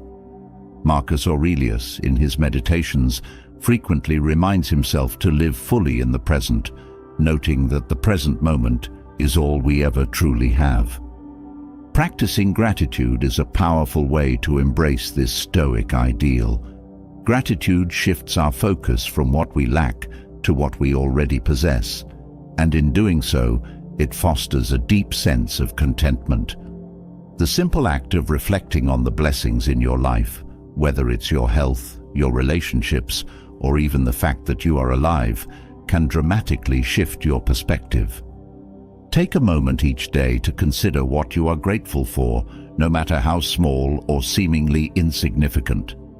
This daily reflection helps anchor you in the present and diminishes the desire for more, which often drives discontentment.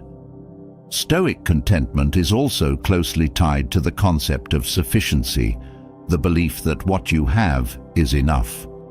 In a world that constantly encourages us to strive for more, the idea that enough is enough can feel counterintuitive, even radical. But the Stoics believed that true happiness does not come from acquiring more, but from wanting less.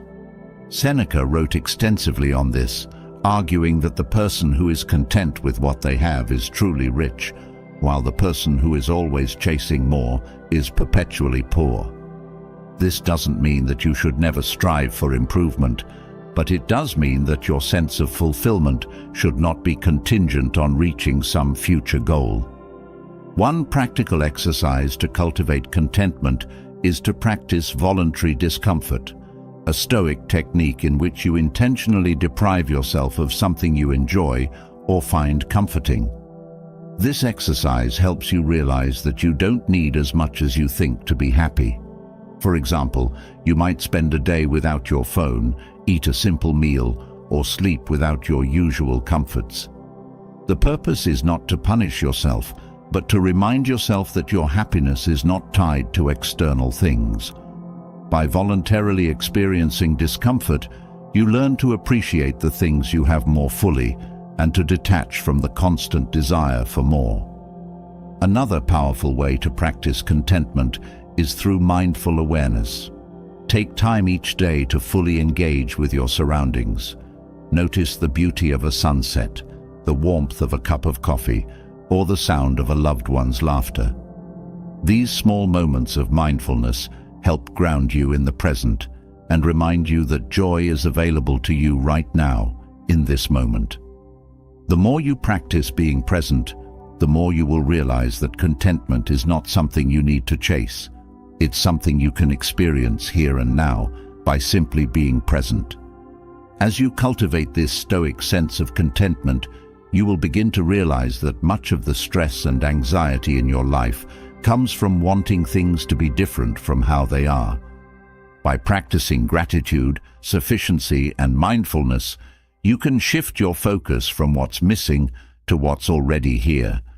And in doing so, you can experience a deeper sense of peace and joy, no matter what external circumstances you may face. In the same way that cultivating contentment helps protect your inner peace, learning the art of saying no is essential to protecting your time, energy, and well-being. In a world that constantly demands more of us, the ability to set boundaries is not just a skill, it's a form of self-preservation.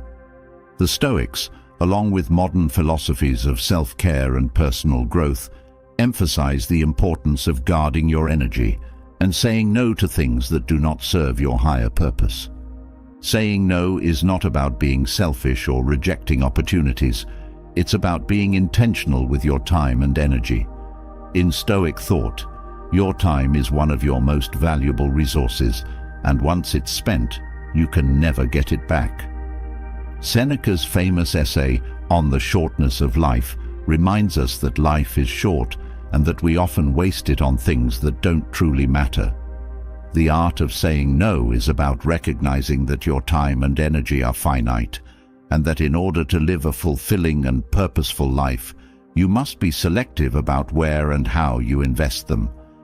Many people struggle with saying no because they fear disappointing others or missing out on opportunities. But when you say yes to everything, you dilute your energy and spread yourself too thin. Instead of focusing on the things that truly matter to you, your personal growth, your relationships, your well-being, you end up overwhelmed, stressed, and unable to give your best to anything. Learning to say no is about prioritizing your well-being without guilt, understanding that by protecting your time and energy, you are better able to show up fully for the things that truly matter. One of the first steps in mastering the art of saying no is to clarify your values and priorities. What matters most to you? What are your goals for 2025? Once you have a clear sense of your priorities, it becomes easier to evaluate requests and opportunities. If something does not align with your values or contribute to your goals, it's a candidate for a no. Remember, every time you say yes to something, you are saying no to something else, often to yourself, your needs, or your personal growth. Practicing saying no requires both self-awareness and assertiveness. It's important to recognize when you are feeling stretched too thin or when a request doesn't align with your priorities. Once you recognize this, you can respond with clarity and kindness. Saying no doesn't have to be harsh or abrupt. It can be done with grace and respect. For example, instead of saying, "I can't," try saying, "I'm focusing on other priorities right now," or "I don't have the bandwidth to take this on at the moment." These responses are respectful of both your time and the other person's needs. One exercise to practice setting boundaries is to start small. Begin by identifying one or two areas in your life where you feel overcommitted or stretched too thin.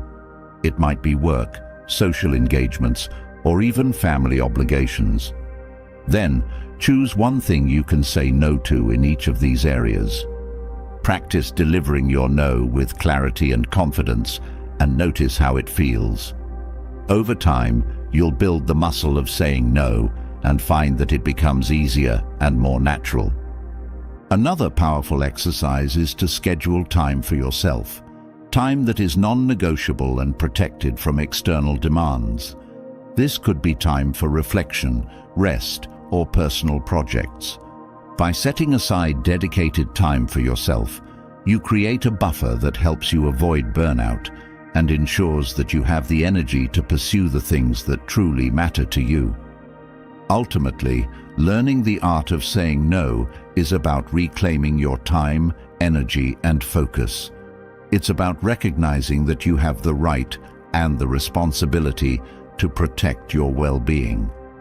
By practicing the Stoic principles of intentionality and clarity, you can create boundaries that allow you to live with greater purpose and fulfillment. Recreating yourself is not a one-time event, but a continuous process of growth, reflection, and action.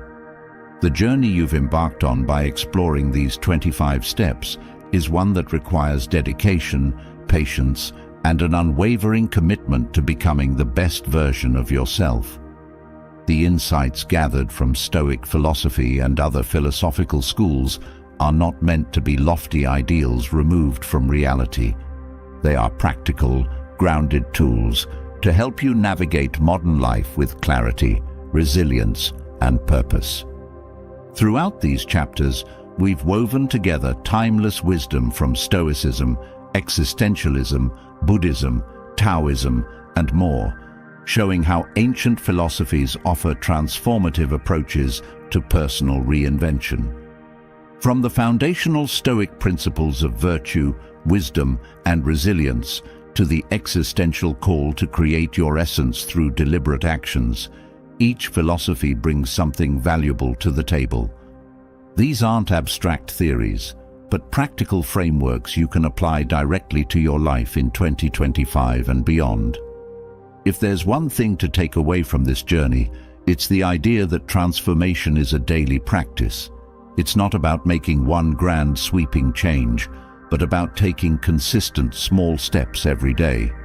Whether it's practicing gratitude, facing adversity with courage, setting boundaries to protect your energy, or simply focusing on what you can control, these steps form the foundation of a life that is not only fulfilling, but also deeply resilient to the challenges that come your way.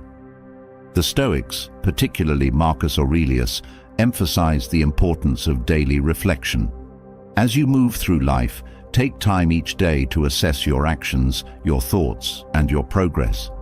This isn't about judging yourself harshly, but about cultivating self-awareness. Where are you excelling? Where can you improve? What small adjustments can you make tomorrow to move closer to your goals? By incorporating this daily habit, you not only keep yourself on the path of growth, but also reinforce the idea that personal reinvention is a continuous, evolving process. One of the most powerful ideas we've discussed is the Stoic practice of focusing on what you can control. This is where real power lies, not in trying to bend the world to your will, but in mastering your own mind, your own actions, and your own responses. Epictetus reminded us that the only things truly within our control are our thoughts, decisions, and behaviors. Everything else, external events, the actions of others, the outcomes of our efforts, are beyond our control. By internalizing this principle, you free yourself from the anxiety of trying to control the uncontrollable and focus your energy where it can make the most impact. In embracing the challenges of life, the Stoic concept of amor fati, loving your fate, teaches us to see every experience, every hardship, every triumph, and every setback as a necessary part of our journey. Nietzsche's reinterpretation of this idea encourages us not only to accept our fate, but to embrace it fully, to love it as part of the unique story that makes up our lives.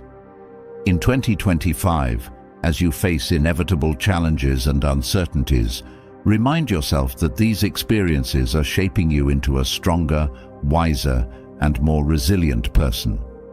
Equally important is the existential perspective that we are not born with a predetermined essence. As Sartre famously stated, existence precedes essence.